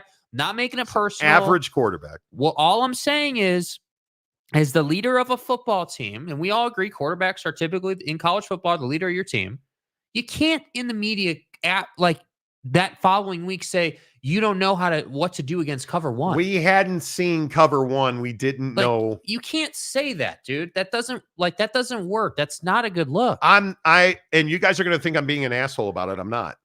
Like, any high school quarterback can step in under center and not only identify, but understand how to beat cover one, man over. It is the first thing you learn in today's modern game of college football, in high school football, even in Pop Warner football. Like, when I coached kids, like when I lived in St. Louis, I was a football coach and I coached quarterbacks on manipulating safeties with head movement. It's that basic. Yeah. I'm not trying to be a jerk about it. To say, and I want to play the bite again. I want to play the first 20 seconds of this bite again. To say that you didn't know or give the idea that you didn't know what to do because you hadn't seen cover one is outrageous. Why do you think y'all were a little bit out of sync and not things just weren't rolling like they were in the first half? Yeah, I think it was our first big test on defense. And they pretty much played cover one and had a deep safety, number 15. It was a great player. And so that was the first time that we've seen that all year, fall camp or not. So it was going to take. The first time we've seen that all year. That's wild to me. I just don't know I'm how amazed that's by possible. it. I'm amazed by it. And maybe let's give the guy the benefit of the doubt. maybe what he was more saying is not that it was cover one, like cover one from a schematic, just X's and O's standpoint, but maybe what he's trying to say, again, speculating, is, hey, the way Utah runs cover one, we hadn't seen that kind of pressure out of cover one. And so, because they did get home on 3-4 different snaps. Yeah. Especially off the corner, they got home. Utah got home on Alan Bowman. So maybe what he should have said is, hey, Utah rolled out a cover one concept where number 15 is 25 yards down the field, and he's a phenomenal player. And, you know, our O-line and our the protections that we had available to us, we're not prepared for the level and the tenacity of the blitz that Utah brings. And we hadn't seen that level of pressure before. The other thing that I think, before I get to your comments, the other thing that I think is important here is they're going to K-State this weekend. And I think this is an elimination game. Agreed. Whoever loses this game, I think, is done. Yeah. And I look at K-State's defense as poorly as Avery Johnson played last weekend in Provo. Their defense was actually pretty solid. Mm-hmm. Well, Monty, what do you mean? It was 38-9. Well, you gave up some really fluke-ass plays. And some of the turnovers, the Kingston kick return, the end of the first half, and then into the second half was bananas. Yeah. The biggest concern that I have for Oak State this weekend is K-State runs the football prolifically well. Giddens that dude's tough to bring down. I would assume that Avery Johnson's going to run far more than he ran against BYU. Well, imagine how upset you are if you're a K-State player. If you're Avery Johnson, how pissed off you are about the BYU game. And you're going to be at home. Yeah, and you know, I think the crazy part is, like, not to get too deep into it, but you're right. Like, there were a lot of plays in that game where you're sitting there like, wait, Parker Kingston did what? Like the BYU defense created what? Like, it's rare to see that many happen in one game. Yeah. John Ham says, are you really nitpicking what he said there? No, I'm not nitpicking anything. I'm telling you, I played the video. He said what he said. Jesus, the hate is real. He didn't say anything crazy, and even said he didn't make the throws he needed to. He didn't say anything crazy. So hold on a second, John. Holy God, get off the guy's ass. Hold on a second. This is a P4 Division I quarterback saying that, by his words, hey, we hadn't seen cover one in fall camp or up to this point in the season, and we didn't know how to respond to that. Let me play it again. Yeah, play it again. Why do you think y'all were a little bit out of sync and things just weren't rolling like they were in the first half? Yeah, I think it was our first big test on defense, and they pretty much played cover one and had a deep safety, number 15. It was a great player, and so that was the first time that we've seen that all year, fall camp or not. So it was going to take some time to get adjusted to a new style of defense that we haven't seen yet this year. And so I think that initially, and then some one-on-one matchups we didn't win, and then obviously some throws I missed and didn't execute on. Don't the receivers kind of lick their chops though when they see that man one? Oh, absolutely. Yeah, it's I think it was the first 35 snaps of the game. They just went cover one or cover one blitz. Right. So, you know, as a quarterback and as a receiver, you get excited for those opportunities because you make you look really good, or they can also make you look not as that great. And so we didn't hit initially on those, and when we did win, I didn't hit them. And then sometimes whenever they didn't win, then that's when the throw was there. So just kind of unfortunate. So what do you mean we're hating on him? And John, or nitpicking him. I'm genuinely asking you, man. Like, how are we hating on this guy? Do you guys understand? And I'm not being a jerk about this. I'm asking. Do you guys understand what cover one defense is? This is cover one. And while we were listening to that, this is, and let me get this comment off the screen. This is cover one defense. Look at the left side of the screen where it says deep middle. And then you look at look at the linebackers. If you look at the line of scrimmage, look at the neutral zone, you see a linebacker on top creeping into the tackle space, creeping into what would be the C gap here. And what you have here is the most basic defense for a quarterback to read. And what you have is a safety that is going to fall back into the middle of the field. Those linebackers will fall into that, quote, underneath hole. And you are going to have corners that are going to try, and based on where they believe the play is designed to go, based on what they've seen on tape, how the receivers run route trees, and what they've seen on film, the corner is going to try and press the man to either the sideline or the middle of the field, and that is where the safety will shade. And he will react to what the quarterback's head is doing. And by the way, I'd like to point out, because this is, I also think not just on this set, what you're seeing here from the offense. What's the offense doing here? They're in the I formation, a clear running formation. Now, they may run play action out of this, but you're running cover one here as a defense because it looks like a run set. And this is the 49ers under Jim Harbaugh. Yeah. That's what this is a picture of. Here is the most basic cover one schematic you can find. That's all this is. That's all this is. This is, so when you're asking me if I'm nitpicking this dude, John, I'm not nitpicking this dude. It is outrageous for him to say that. That you don't know how, I hadn't seen it in a fall camp or summer. Man, you've been seeing this, I would hope, back to high school. And that's the hard part is like, Alan Bowman's a 7th-year guy. He's got a lot of experience. He's very capable.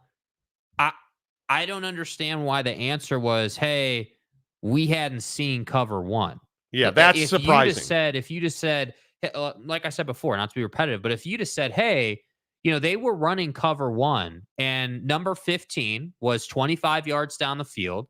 And, frankly, I didn't know how to adjust, or I wasn't prepared enough to adjust to the blitz concepts that Utah was bringing. A friend of mine who is in football professionally saying, are we really having to explain what cover one is? That's one of the... Yes, we are. That's one of the stupidest things I have ever heard a quarterback say after losing to, you guessed it, cover one defense. Because, and my guy's point is very well taken. Who did he call out? The safety. Did he say, well, their linebackers disguised well in cover one, and I hadn't seen, those corner blitzes they were bringing out of cover one is something that I hadn't seen them do on tape. Okay, I could get down with that. Yeah, that's a respectful take. I can understand that. But you couldn't handle the safety who's 25, 30 yards, 40 yards away from you? And then at the end there to say, and this is why I think the media had pressed him, had asked him that second part where he's like, hey, well, when your receivers see that, aren't they licking their chops? That media reporter asked Alan Bowman that because Alan Bowman said, hey, it was unfortunate because when my receiver would win the matchup, I didn't deliver the football. And then when I did deliver the football, my receiver wasn't winning the matchup.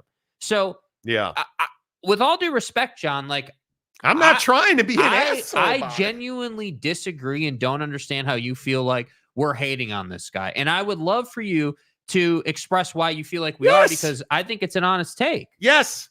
Joshua Erickson, a 7th-year quarterback and a P4 not being able to figure out cover one, whether they have seen it or not, is unacceptable. And how the hell did Gundy not have that displayed in fall camp? He needs to go. Okay. Single safety playing center field. Yeah. Yes, he contradicted himself. He did. Brandon, love the show, guys. And yes, streaming is the future. NHL teams are experimenting with streaming. The Dallas Stars and Anaheim Ducks are offering free app to stream their games to local. Yep, it is. And I think you look at where this started, like streaming audio in NFL markets, you can be within 100 miles of an NFL stadium and stream their game on their flagship radio station. Yeah. So, yeah, I think it's exactly right. Giggity, if a high school recruit doesn't know what cover one is, do you think it's getting offers from an elite D1 school? They're not. Giggity also says the X and O's made it move a little bit. Thank you. This X and O is talking. Yeah, you like it? A little bit. I like talking X's and O's. I do. It's one of it's minutia, and I think most people don't care. But I love. I am a nerd for schematics of football, because I think it's so fascinating how defenses disguise what they're actually doing. Yeah. And it's what separates quarterbacks. It's what Brian Flores is doing to quarterbacks. He's torturing them. I agree. Cover one is also vulnerable to weak side run with a pulling guard and a wide receiver clearing out, crashing down. Yeah, again, the biggest question I have is why are you not giving the ball to Ollie Gordon 35 times a game? Even if he is struggling, that cat's going to break one. Yeah. And if not, you're going to have sucked down 8-9 guys into the box. So you're going to be able to play action them to death over the top. I think the problem is that, yeah, I mean, Gundy, and we played all those clips, and, you guys saw what he said. It didn't seem like they had a legitimate game plan offensively in this game. They were not prepared. It just didn't seem like there was a clear strategy. Yeah. Thank you, UW fan. Jim says, Monty, you don't have to try to be an a-hole. I know. Comes naturally. I'm a native Okie, so take this as intended. Bowman is your starter because you don't have better options. I lay that at the feet of Gundy for not embracing an IL and getting a quality quarterback on board. Couldn't agree more, bro. Couldn't agree more. Big Daddy Magic. Hey, playa. Say less. Josh Allen knew what coverage one was when he got out of his mom's womb. I actually agree with that. Last one before we get to CeeDee Lamb real quick. Joshua Erickson, off topic, but aren't Oregon State and Washington State the real losers in Pac-12 expansion?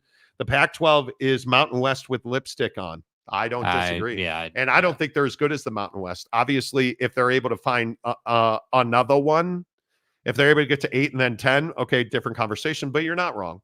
You're not wrong at all. Not wrong at all. Do I read a loner phone comment? For those of you new to the show, this is RJ Loner Phone. Why is he called Loner Phone? Because he said he insulted me and said that Apple has loner phones. When you break your eye, I had broken the glass on my iPhone.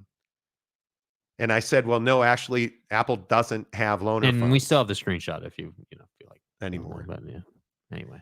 And so he's gotten all upset and uppity. So Pitt just leaves safeties and DBs on an island just to stop the run. Look at all the sacks. It pays dividends. It does. Well, and you have a really good quarterback right now.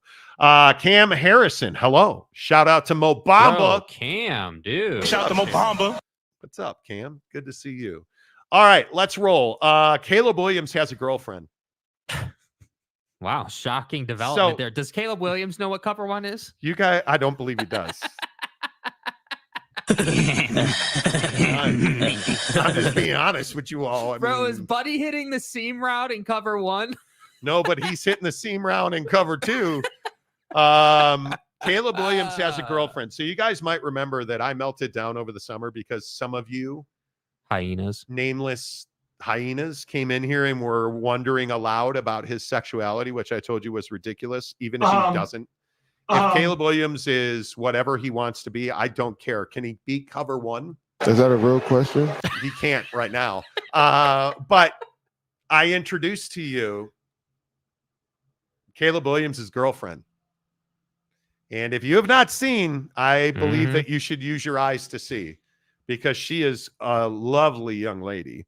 And note the outfit Simone Biles. The drip. Simone Biles, whose husband actually plays for the Bears, Jonathan Owens, showed up wearing a Packers jacket. Yeah, nice job.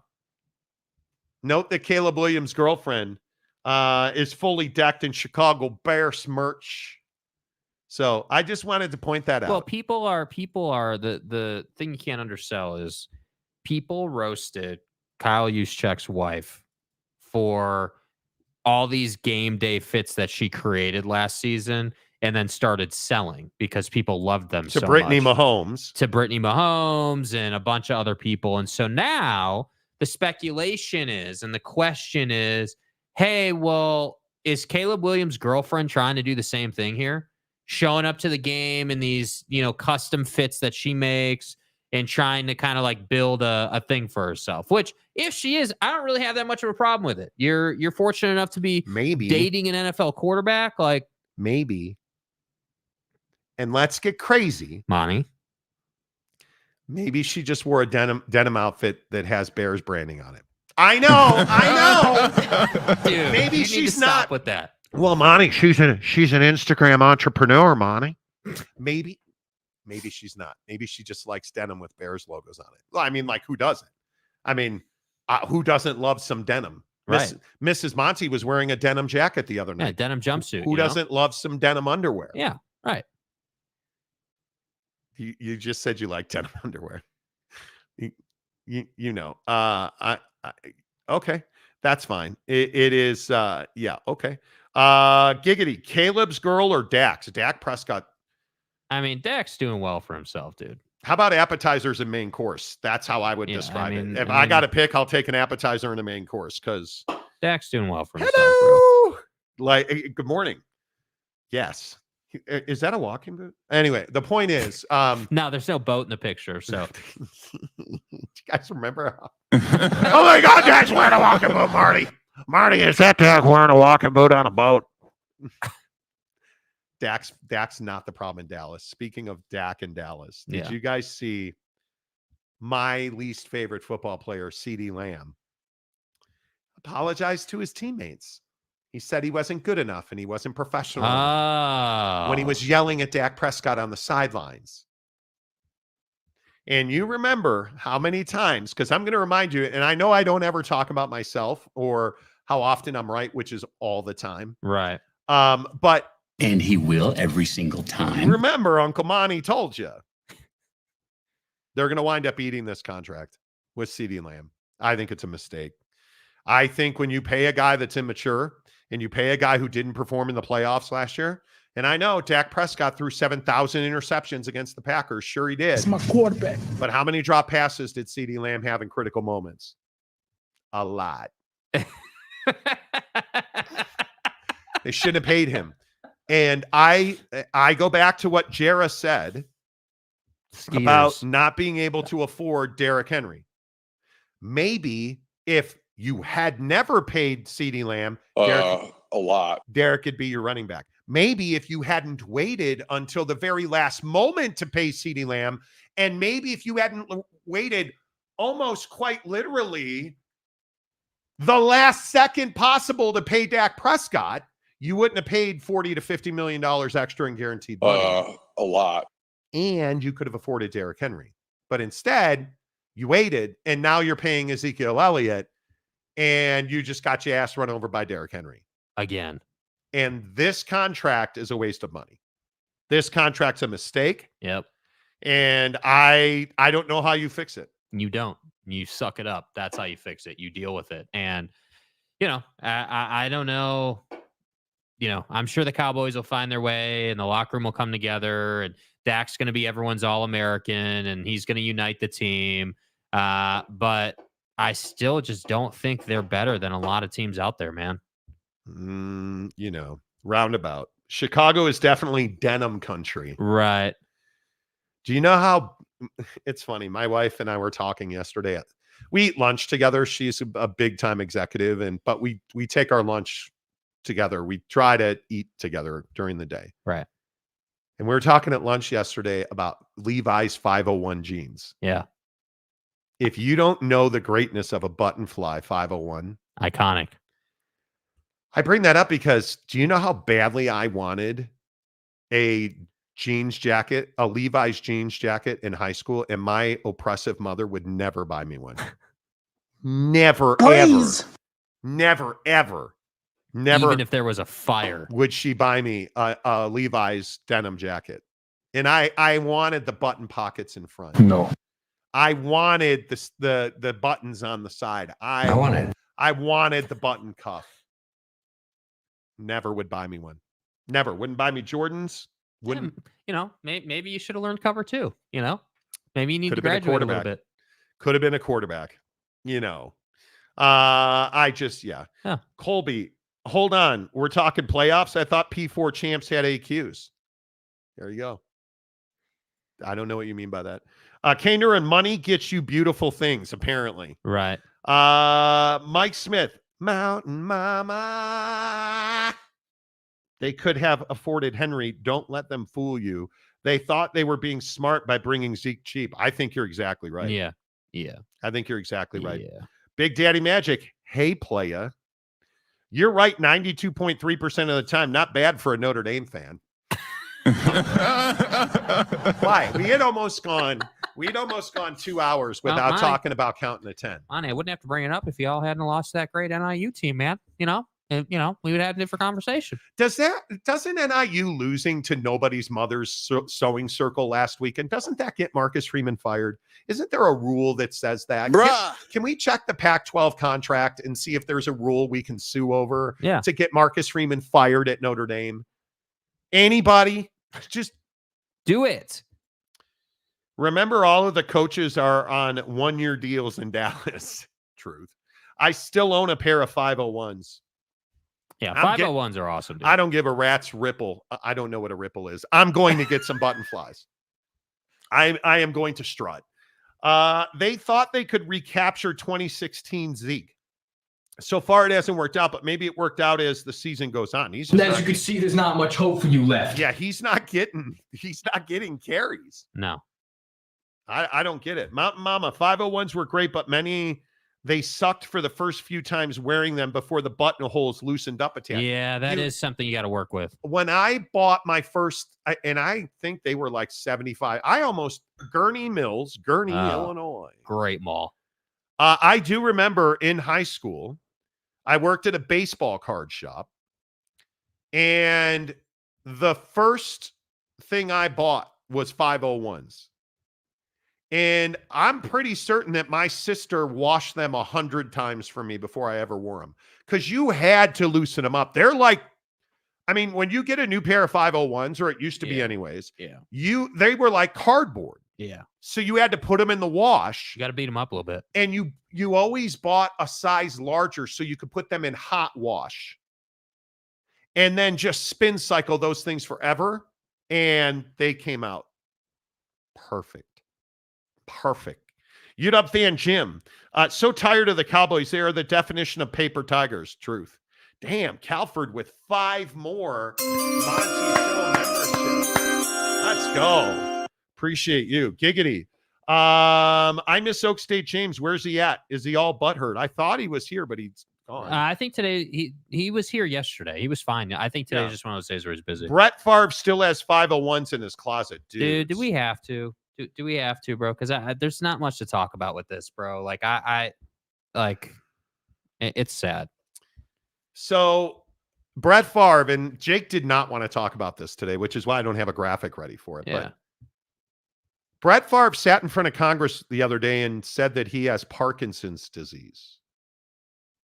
Now, of course, he was there in front of the, I believe, Ways and Means Committee, testifying about misappropriations of funds, essentially, in his Mississippi State welfare volleyball facility scandal. And he just happened to open up and say, yeah, I have Parkinson's disease. And what is the first thing you thought when you heard that? It's not surprising, considering the era he played in. It's tough. Football players are far more susceptible to Parkinson's disease. I think we all are aware of that. Yeah. Through brain injuries. And I think the first thing that people said was, oh, he's making excuses for stealing that money. Well, I don't know if he stole that money, and I'm not going to be the arbiter of that. Right. I don't know if it's an excuse or not, but I have a hard time believing that Brett Favre lied to Congress to try and get sympathy. Sure. I believe that he was diagnosed with Parkinson's. And it's, again, another example of the sacrifice that these dudes are making to play in the NFL. And while I agree that Favre probably regrets sending pictures of his thumb to Jen Sturger while he was with the Jets. Bruh. Again, I don't have to, anyway, the point is, this is not a good dude. And I continue to go to this thing. Bad guys always reveal themselves. Yes. I want to feel sorry for Brett Favre. Parkinson's is a very tough existence. And in its worst moments, it is a crippling disease. And I hope Brett Favre never gets there. But I don't feel sorry for Brett Favre. Because I think Brett Favre is a detestable human being, in my opinion. The things that he's done, the way he's treated people, Jen Sturger, Packer fans, Jet fans, the citizens of Mississippi. Mm-hmm. I don't feel sorry for Brett Favre.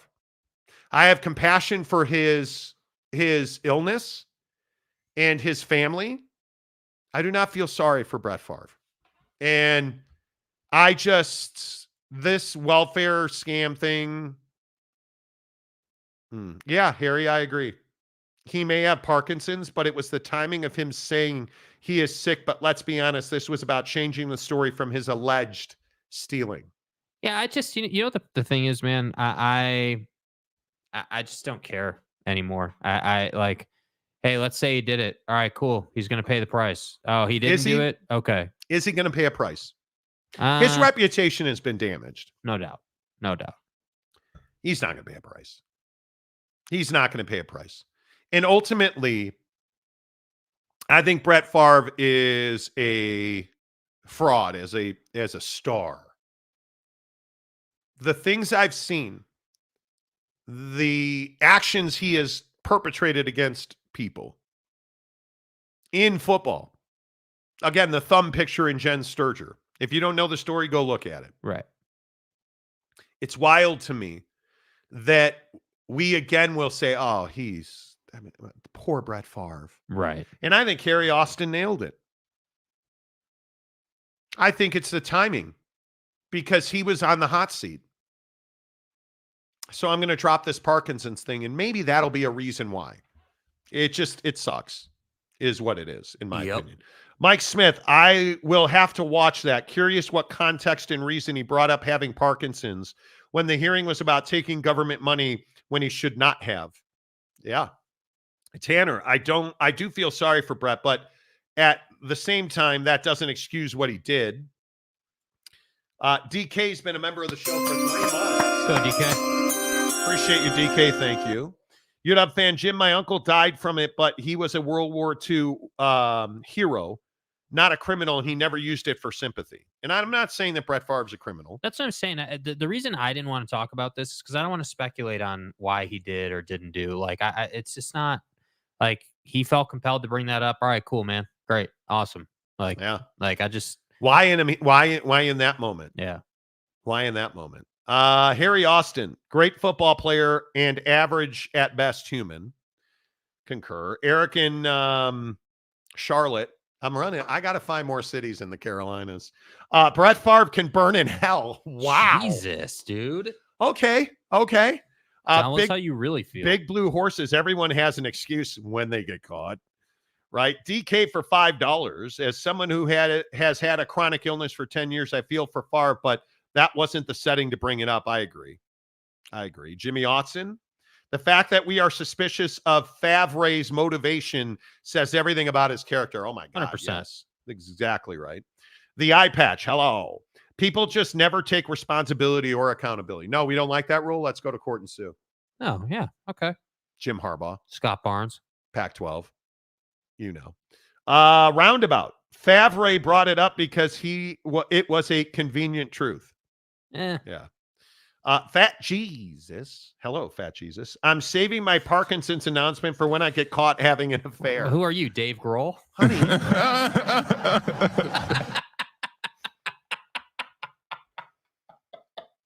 I'm a huge Dave Grohl Foo Fighters fan. Dave Grohl is the lead singer of the Foo Fighters. And he allegedly said Dave has admitted that he fathered a child out of with all due respect. And he hired a divorce attorney, and he and his wife are handling the matter privately, and they appreciate you affording them their privacy so they can handle these matters that are so important to their family. Okay, Dave, when are you going back out on the trail? When are we getting another concert tour here? You know, we are asking you for privacy while we handle this most difficult moment in our family. Tickets on sale now for our shows in Los Angeles. With all due respect.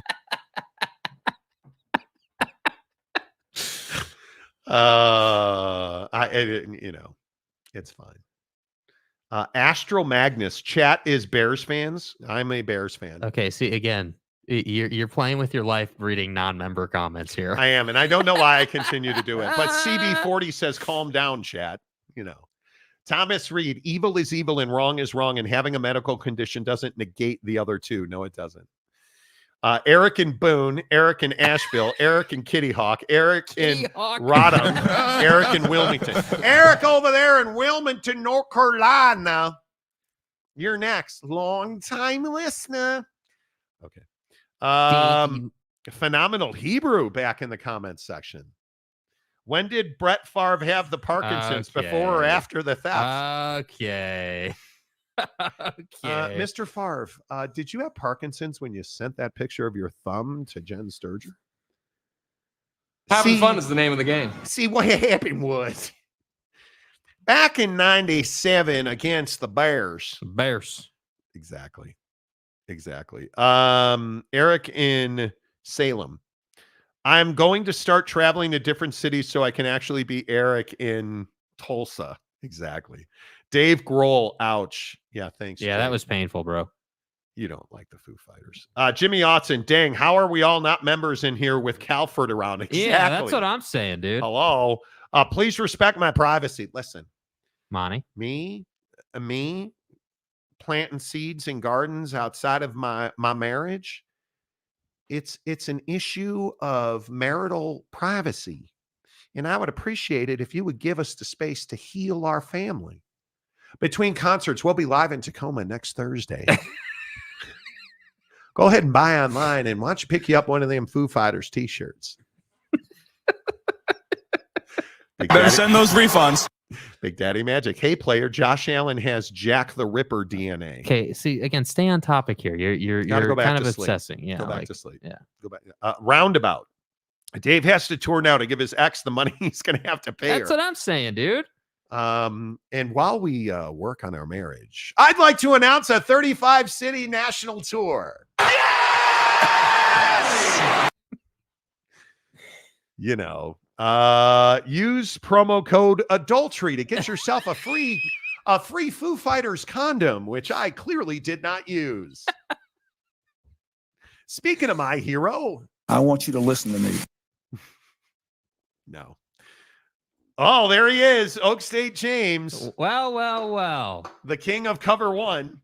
Brett Favre isn't someone you pattern your life after. He was a gunslinger on the field, but his finances are suspect. James, bro, were you here for the Bowman thing? And I'm being serious. Does it bother you what Bowman said about cover one? Mike Smith, Foo Fighters. There goes my ex-wife. Watch her as she goes. The best of you. That's why I'm Cowpoke Ranch for $5. The fact he had a career after 2004 against the Giants, I had no idea. POS mofo. Talking about Favre. I don't disagree with that. I should not read this comment. Eric in your mom's house. Oh my God, just like that. Oh. Okay. Big Blue Horses, just in general, does the NFL and owners have a responsibility to save players from themselves? Tua Tagovailoa. How long until Tua has Parkinson's or ALS? It's hard watching guys struggle to function. But Tua's making a choice. He knows the information. He's been warned. Like, I agree. They've got to respond. I don't think the NFL has a responsibility to save guys. Their responsibility begins and ends at, hey, does the guy have the information, understand what's happening to him? Once he has that information, if he chooses to continue to play, that's on him. Did Florida State know they signed that document twice, or did they have Parkinson's?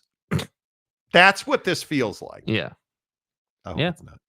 Jeremy Severe, it ain't no Raleigh, but it'll do. Right. Exactly.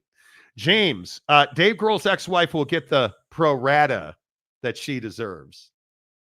To be the pro rata and San Diego State. Jay McClanahan, good morning. Why is Cue Ball's team favored over BYU? Take BYU. I was listening to 365 Sports yesterday, and there was a Cue Ball reference on the show in reference to Dave Aranda, who I affectionately call Cue Ball because he's bald. And he should be fired. Cue Ball needs fired. Cue Ball, 8 Ball, Yeah, I'm interested to see if BYU goes to Waco and wins, do they just hire No, I'm not making a David Koresh joke. I don't think he fits into their culture. Yeah. Nope. Baylor's only 3 at home. Yeah. On a 45.5 point number.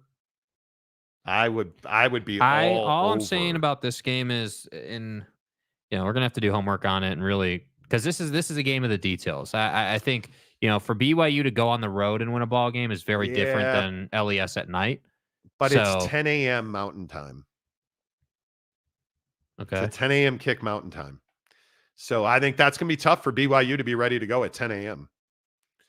This is going to be a very interesting game. And I'm curious. The physicality of Baylor is what concerns me for BYU. I don't know that you're, going to be able to. They came out and they said, the running back room's getting healthier. Things are looking a little better there. So, hey, maybe you have more production, but you're going to have to win up front on that defensive line, and I'm not confident that you can do that against Baylor. You're going to have to show me that. Yeah, I don't know what that, and just some of the numbers around that game, and obviously we'll have a full BYU's plus 140. Yeah. On the money line. I mean, can I buy that up? If I can buy BYU up to plus 140 or more,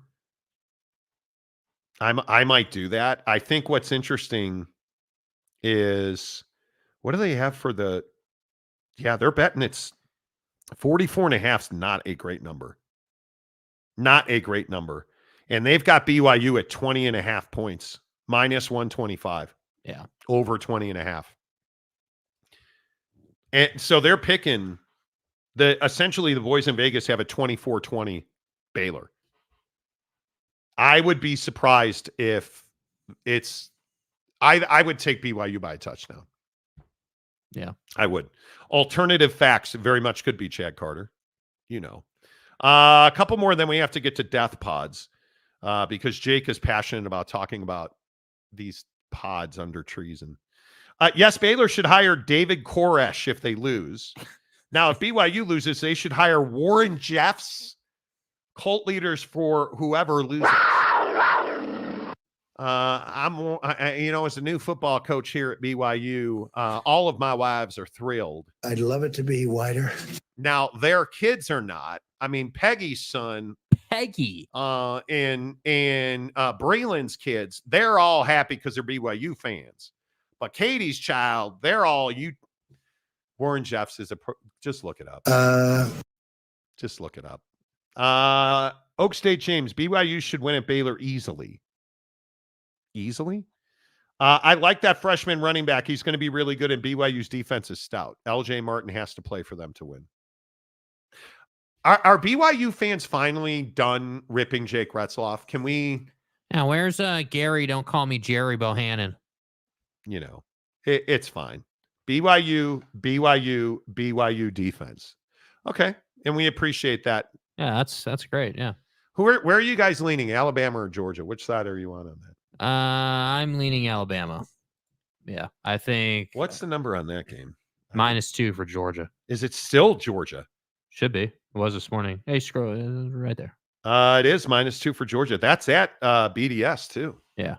So Tuscaloosa. Obviously Georgia's favored. Isn't that disrespectful to Jalen Milroe? Yeah, a little bit. Yeah, I think that people. Well, I just don't think that people believe in DeBoer and the whole program right now. I think that they're still having to prove that they're legit, and that they are the same guys they were last year. And I think that, again, obviously Georgia, Georgia's got some stuff to prove in this game as well. I mean, obviously you lost last year in that pivotal game, and that kept you out of the playoff. Yeah. And you're going to be wanting to fix that. And I think this is one of those games for both of these squads that is going to be a season definer. You're going to look back at this in November and you're going to say, yeah, you remember when Georgia came to town and we won by a field goal and, Jalen threw for 3 and 3. Like, that is what is on the line. I do think that this is the game of the weekend for sure. Yeah, I think that Bama defense is better than people are giving them credit for. You go and stomp Wisconsin at Camp Randall. Yeah. They put a beat down on USF. Like, I'm a little surprised by that. I think Miami's in real trouble with Vodtech. You need to be careful with Vodtech. You need to put Vodtech to sleep early. Yeah. Because I'd also remind you, Louisville's going to beat Notre Dame. And what? You're so confident in it now that they're just terrible. They're not terrible. They're an average-ass football team, and Marcus Freeman's a not good coach. And we were saying that. Was it the NIU game? Yeah, it actually was. Believe it or not. I mean, call me crazy. Yeah, actually it was. You lost to NIU. Stay hard. Yes, it was, in fact, the NIU game. Hey, man, was it the NIU game? Yes, it was. Well, Notre Dame's going to lose to Louisville this week, so, Miami's looking real nice. What makes you think they're going to lose to Louisville, Marty? The NIU game. The eye patch. Miami has a cross-country game at Cal, I believe, next week. Could be their first loss. This Virginia Tech game. Roundabout. Gator is like greasy. What are we doing? That's gross. Why do people do... What was that? Someone throwing up? Oh, I didn't come through my headset. Oh, that's weird. Mixer having problems again. Okay. I was like, okay, I don't want to eat gator. Yeah. I don't know. It's not weird. Coming through. It's not working. Baylor has a great defense also, second best defense after Utah in the Big 12. I think this is going to be a very tough game. Physicality of Baylor is not to be messed with if you're BYU. You can't. Yeah. Jimmy, Notre Dame will finish the year strong because the NIU coach promised to not give away all the Irish secrets. Well, thanks for that, bud. Man, that's great. And then NIU goes on to lose to like the Girl Scouts. Maybe Notre Dame should call sign stealer guy. What do you think? Yeah. James, I wish they would. Monty, don't beat up your own team. Notre Dame's defense is good, and I will keep them in most games. They just need to fix their offense. Dude, you're a pastor. I don't want their defense. I want your prayers. What is going on with your dude? drop machine now? I don't understand. Something happened. Yeah, I don't know either. Okay, let's do a little. But my point is, what I'm telling you is, I need your prayers more than I need, because that's not a good football team. Yeah. What I'm trying to tell you is, that's not a good football team at Notre Dame. Offensive, Riley Leonard is one of the most overrated quarterbacks in the country. The guy's constantly banged up, and Louisville is going to beat Notre Dame, and I'm not even being a bitter prick about it. No, I don't disagree. I do think Louisville wins that game. And I think that's at the stadium, because Notre Dame, remember, doesn't play a single true road game this year. Yeah. I think it happened when Freeman could only count to 10. Facts. Hey, Monty, was it that Freeman couldn't count? Yes. Past 10 against thee? Yes. Was it more the NIU game? I will kill you. Drop machine has Parkinson's. Don't joke. Dude, I don't know. Sometimes it just messes up and now it works again. Hope the Irish stay a 500 team and we stop having to give them special treatment for the college football playoff. You ain't going to have to worry about that. Yeah, they'll handle that for you. You are not going to have to worry about that in any way, shape, or form. Yeah. You will not have to worry about that. Okay, couple of non-sports stories. I got the iPhone 16. Okay. I did not get the Pro Max. I only got the Pro. Why? Because I wanted a smaller phone. And I think it's worked perfectly. What caused you to want the smaller phone? Was it just like you just wanted to try it, or like, because I know you don't put your phone in your pocket a lot. You're not one of those people that's... I don't. And it's actually not on the phone now, but I actually got a little ring for the back that helps you hold it. Right. The bigger phone was just too big. Mm-hmm. And at the symphony the other night, putting it in my front pocket because I didn't want to sit on it. It was at a thing where, so what happened? You guys know I tried to get a Pro Max, a black Pro Max. They didn't have them. So this one is gold, actually. Yeah. It's the gold back, but I have it in a Zag case. And my wife's like, you're never going to see the gold. It's going to be in a black case because you and I both know you're getting a black case. Correct. And I said to myself, okay, get the Gold Pro Max. They didn't have a Pro Max. And I said, okay, I actually want a smaller phone. I'm kind of annoyed with how big the Pro Max is. Now, how much did this save you? Because I know the Pro is, it's like a couple $100, I think. $249. Yeah. So it's a little bit more, it's a little bit cheaper, which is nice. I love it. It's faster. It is absolutely faster. And I agree. The camera quality and the audio quality on video recording on the iPhone 16 is much better. I recorded my first video yesterday swinging a golf club. You can actually hear the golf club strike the ball better. I didn't think it was true. The guy yesterday at the store, I guess I picked this up on Sunday or Monday. I don't remember. But he told me Monday night I picked it up. He said, you're not going to see a big difference. The battery's going to last a longer time. Because he said, hey, why are you getting this phone? And I said, well, because, I take a lot of video. And from what I understand, the battery lasts longer. Because I get to 8 o'clock, I go out back in my golf complex and, work and video it and make content. And my phone would be at like 3% when I was done. He said, oh, yeah, you're going to love it. It's going to last you a lot longer. He said, the other thing is the camera's better for video on the video sense because the A18 card, the chip, is a far better chip. It's more efficient. So the battery doesn't need to die. It doesn't use as much battery. And it actually records better video, and there's more sound input that has better sensitivity. Yeah. So you're going to hear and see better. And damn if that's not the case. Absolutely the case. Yeah. That the iPhone 16 camera is way better. The sound is way better. You know what else is way better? The phone just moves better. It does move more efficiently inside of its processes. So editing video, much easier on the new iPhone 16. And I got the smaller Pro version. Right. Other than that, like the screen is still the same. Like this, obviously it's smaller because it's not a Pro Max screen, but and the funny thing is, my wife bought me this case that's got a kickstand on it. Yeah. Can you guys see that at all? It's got that little kickstand on it. So the phone will stand up. Yeah. Which I really like. And Right. when I'm shooting video and streaming, when I'm live streaming on Instagram or Twitter, way easier. Right. Way easier. Yeah. Yeah. I mean, it's interesting because the audio thing is one of the big selling points on that phone. They improve that part of the phone, and it's interesting. The speaker is better. Yeah.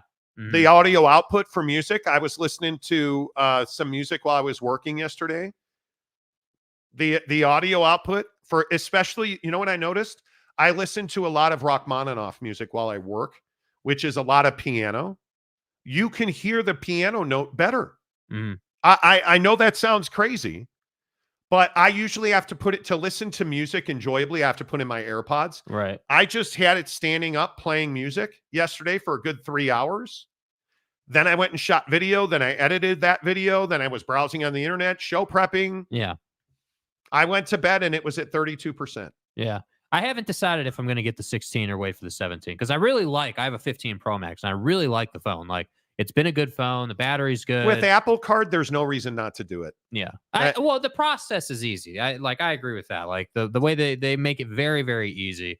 It's like almost every year that they come out with a new one. And, you always have to kind of, I know that you always get it, but I typically skip one generation. The other thing that I got a new watch. I got an Apple Ultra watch too. What blew my mind was I traded in my iPhone. They gave me $659 for it. My 15 Pro Max. They gave me $659 for it. So I saved a lot of money. Right. Now, my wife was like, but bro, we already paid for that. So are you really saving money? Don't care. I view it as, here's $659 off the price of your new iPhone. I traded in my Ultra watch, and it basically cut the price of the new watch in half. And I get 0% financing for 12 months with Apple Card. They make it an easy yes to get the new phone and a new watch. And I love the new watch.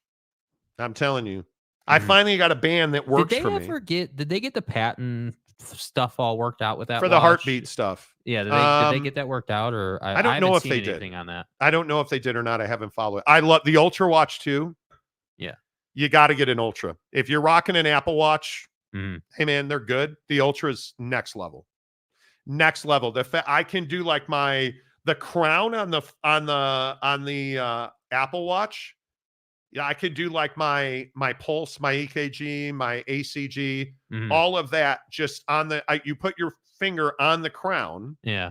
And it takes your heartbeat for 30 seconds and measures things like tachycardia or all that stuff, man.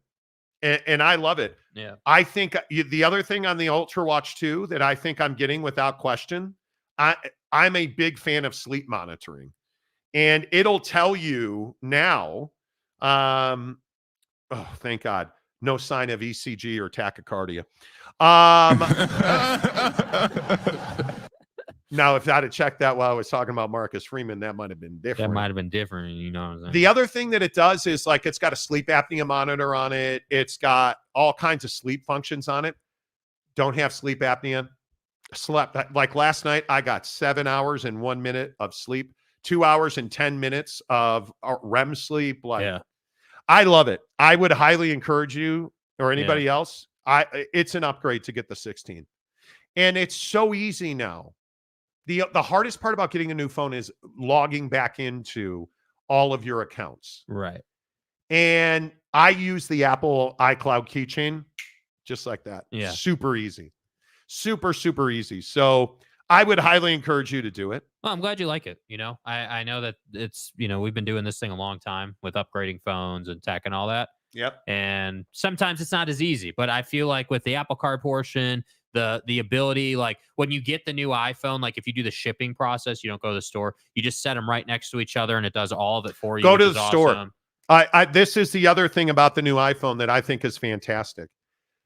Last time I got the Pro Max a year ago, I've only had it a year. I did it on my own. They shipped it to my house. What a pain in the ass. It took me 2 days to figure it out. This cat at the new store, the Apple store when I got my new phone, this guy was unbelievable. Great service. It was 20 minutes. Done. Yep. Hit this, hit that, hit this, hit that. Do this, do that. Put your Face ID in here. Boom. Done. I walked out of there. All of my apps were downloading. I was logged into almost everything because of he made me do like the Face ID thing where you got to turn the phone. 20 minutes. Done. Done. Loved it. Yeah. Well, that's what that's what the Genius Bar is supposed to do. You make an appointment and they give you a window. They give you a window of 20 minutes. My window was 6 to 6:30 and I was home by 7. Yeah. And that's even getting the bad Chipotle experience I told you about. Right. Yeah. Hey, that's great, man. Yeah. Real quick. My wife is back in the office today. She went to an office today. I'm curious how you guys feel about this. Everybody's going back to office now. And obviously I'm self-employed. Like I work from home. I miss working in an office. Yeah. And you've seen all of the Tesla, Amazon, Google. Guys got to come back to office. My wife has to be in an office for her job now. And she has a great job, big time executive, like great gal. She's a rock star. Do you want to work in an office? I wouldn't say full time. I would love a hybrid. I would love to go in 2 days a week, and see my people and, talk to people and get that interaction. Cause, the one thing that, working from home doesn't get you is that fulfillment of talking to people. When you work with people that you like, that it's, that can be a really important, like pre-pandemic, that was one of the most important things that employers were offering was culture, office experience, office perks and benefits, the things that, whether your job offered you a loaded cafeteria or, just a variety of different like things. Back in the Yelpatory. Yeah. When we worked for Yelp in Scottsdale. Yeah.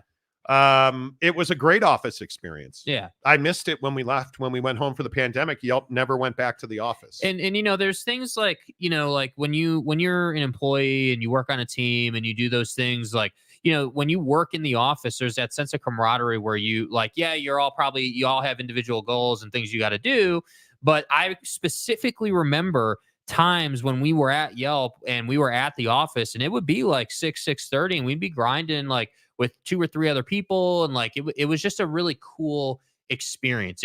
You felt like you were part of something bigger at times. Yes. And I think that that's something that's really lost in the work from Big home time. experience. And, Big time. I think that the like the show is a great example of this. Like, obviously working from home and having that flexibility enables us to do a longer show and to kind of do it how we want to do it. And that's great. That's perfectly fine. But there were times with the show where, we had to change the format, as you long times know. And so I think it's this trade-off. It's this give and take. But what would I want? I would love to be in the office like 2 days a week.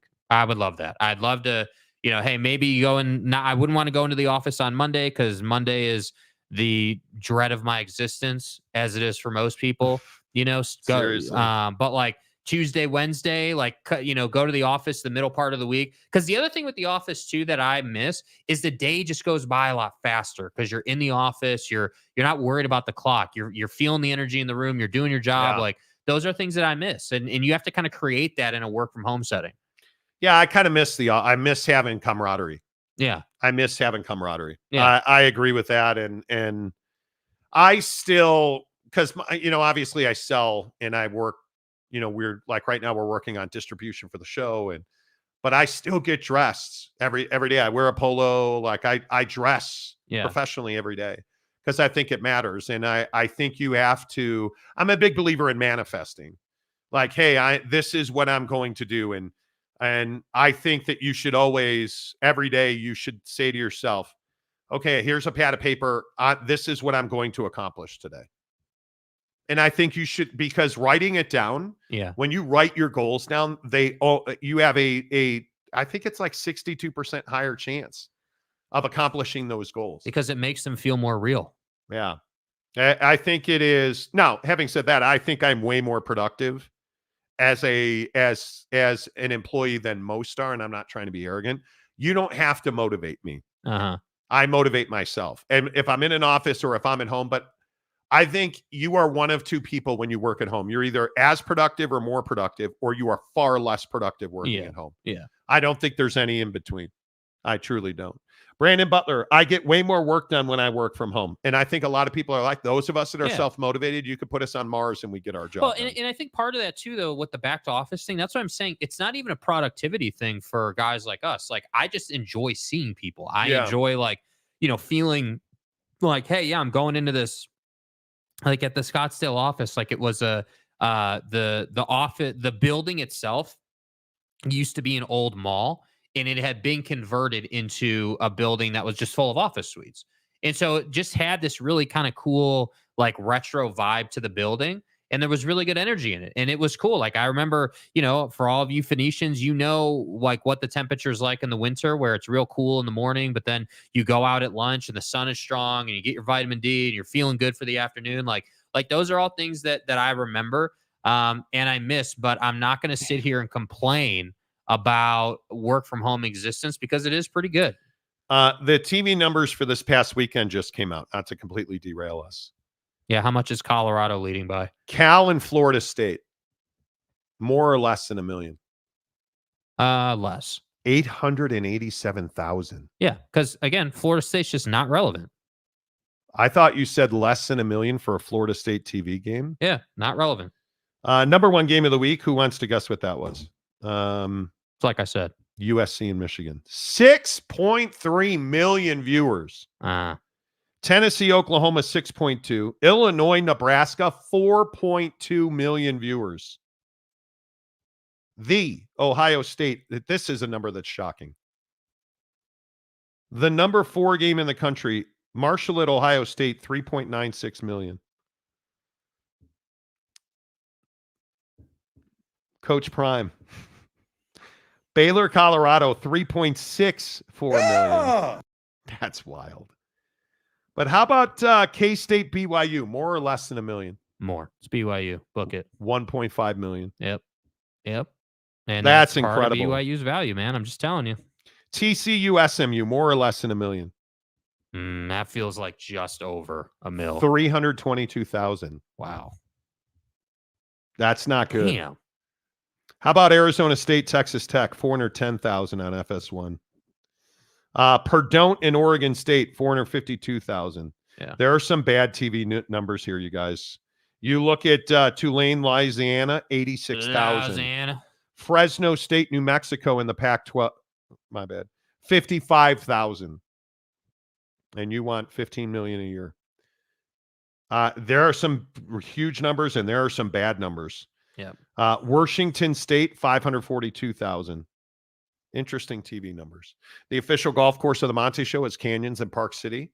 Park City Mount Resort, Canyons Village is where you find Canyons Golf. Can't wait to get back up there this weekend. We never did talk about our golf etiquette thing. No, that's going to have to be for tomorrow. But yeah, always love the experience at Canyons Golf in Park City, a resort-style luxury golf experience for municipal prices. It is amazing. Lush fairways, awesome greens, beautiful vistas to hit your drives on. And when you're hitting a beautiful draw, what I call the gondola hole. The gondola. No? Okay. What is that, 14? Yeah. I guess. Or 13, excuse me. The 13th hole is a long par 5 with a really narrow fairway, and you have to hit a high draw. Almost. It's the only drive that's going to get you anywhere. I hit a booming high draw and then hit a 5-iron. That was amazing. You can watch the ball travel. It's amazing. It's what I love about Canyons Golf. It's fun. The people are good. The employees are great. GPS on the cart, concierge service, book online, Google search Canyons Golf Park City. Book your tee times online. Make sure you tell them you heard about it on the Monty Show. I guess that's it for today. Yep. You guys, amazing job on your way out the door. Do you mind hitting the like button, please? We need 10 likes right now to get to 100. We always try to get to 100. We're at about 3,000 views. We need 10 more likes to get to 100. Please hook it up. Always appreciate you guys. On a daily basis, you are well aware. The Monty Show presented by The Advocates, theadvocates.com. The best injury attorneys in the business. Please do not trust your insurance company when you get in a car accident. They're not fighting for you. They're fighting for their shareholders. I'm telling you, you have got to get quality risk-free advice from the professionals at theadvocates.com, or you can chat with an injury attorney live online for free, 24/7, 365 at theadvocates.com. Until tomorrow, it's already Thursday. Start talking some football. We'll start previewing the big games of the week. Who's eliminated? Oak State or K-State? We'll talk about that tomorrow. Until tomorrow, say goodbye, Jake.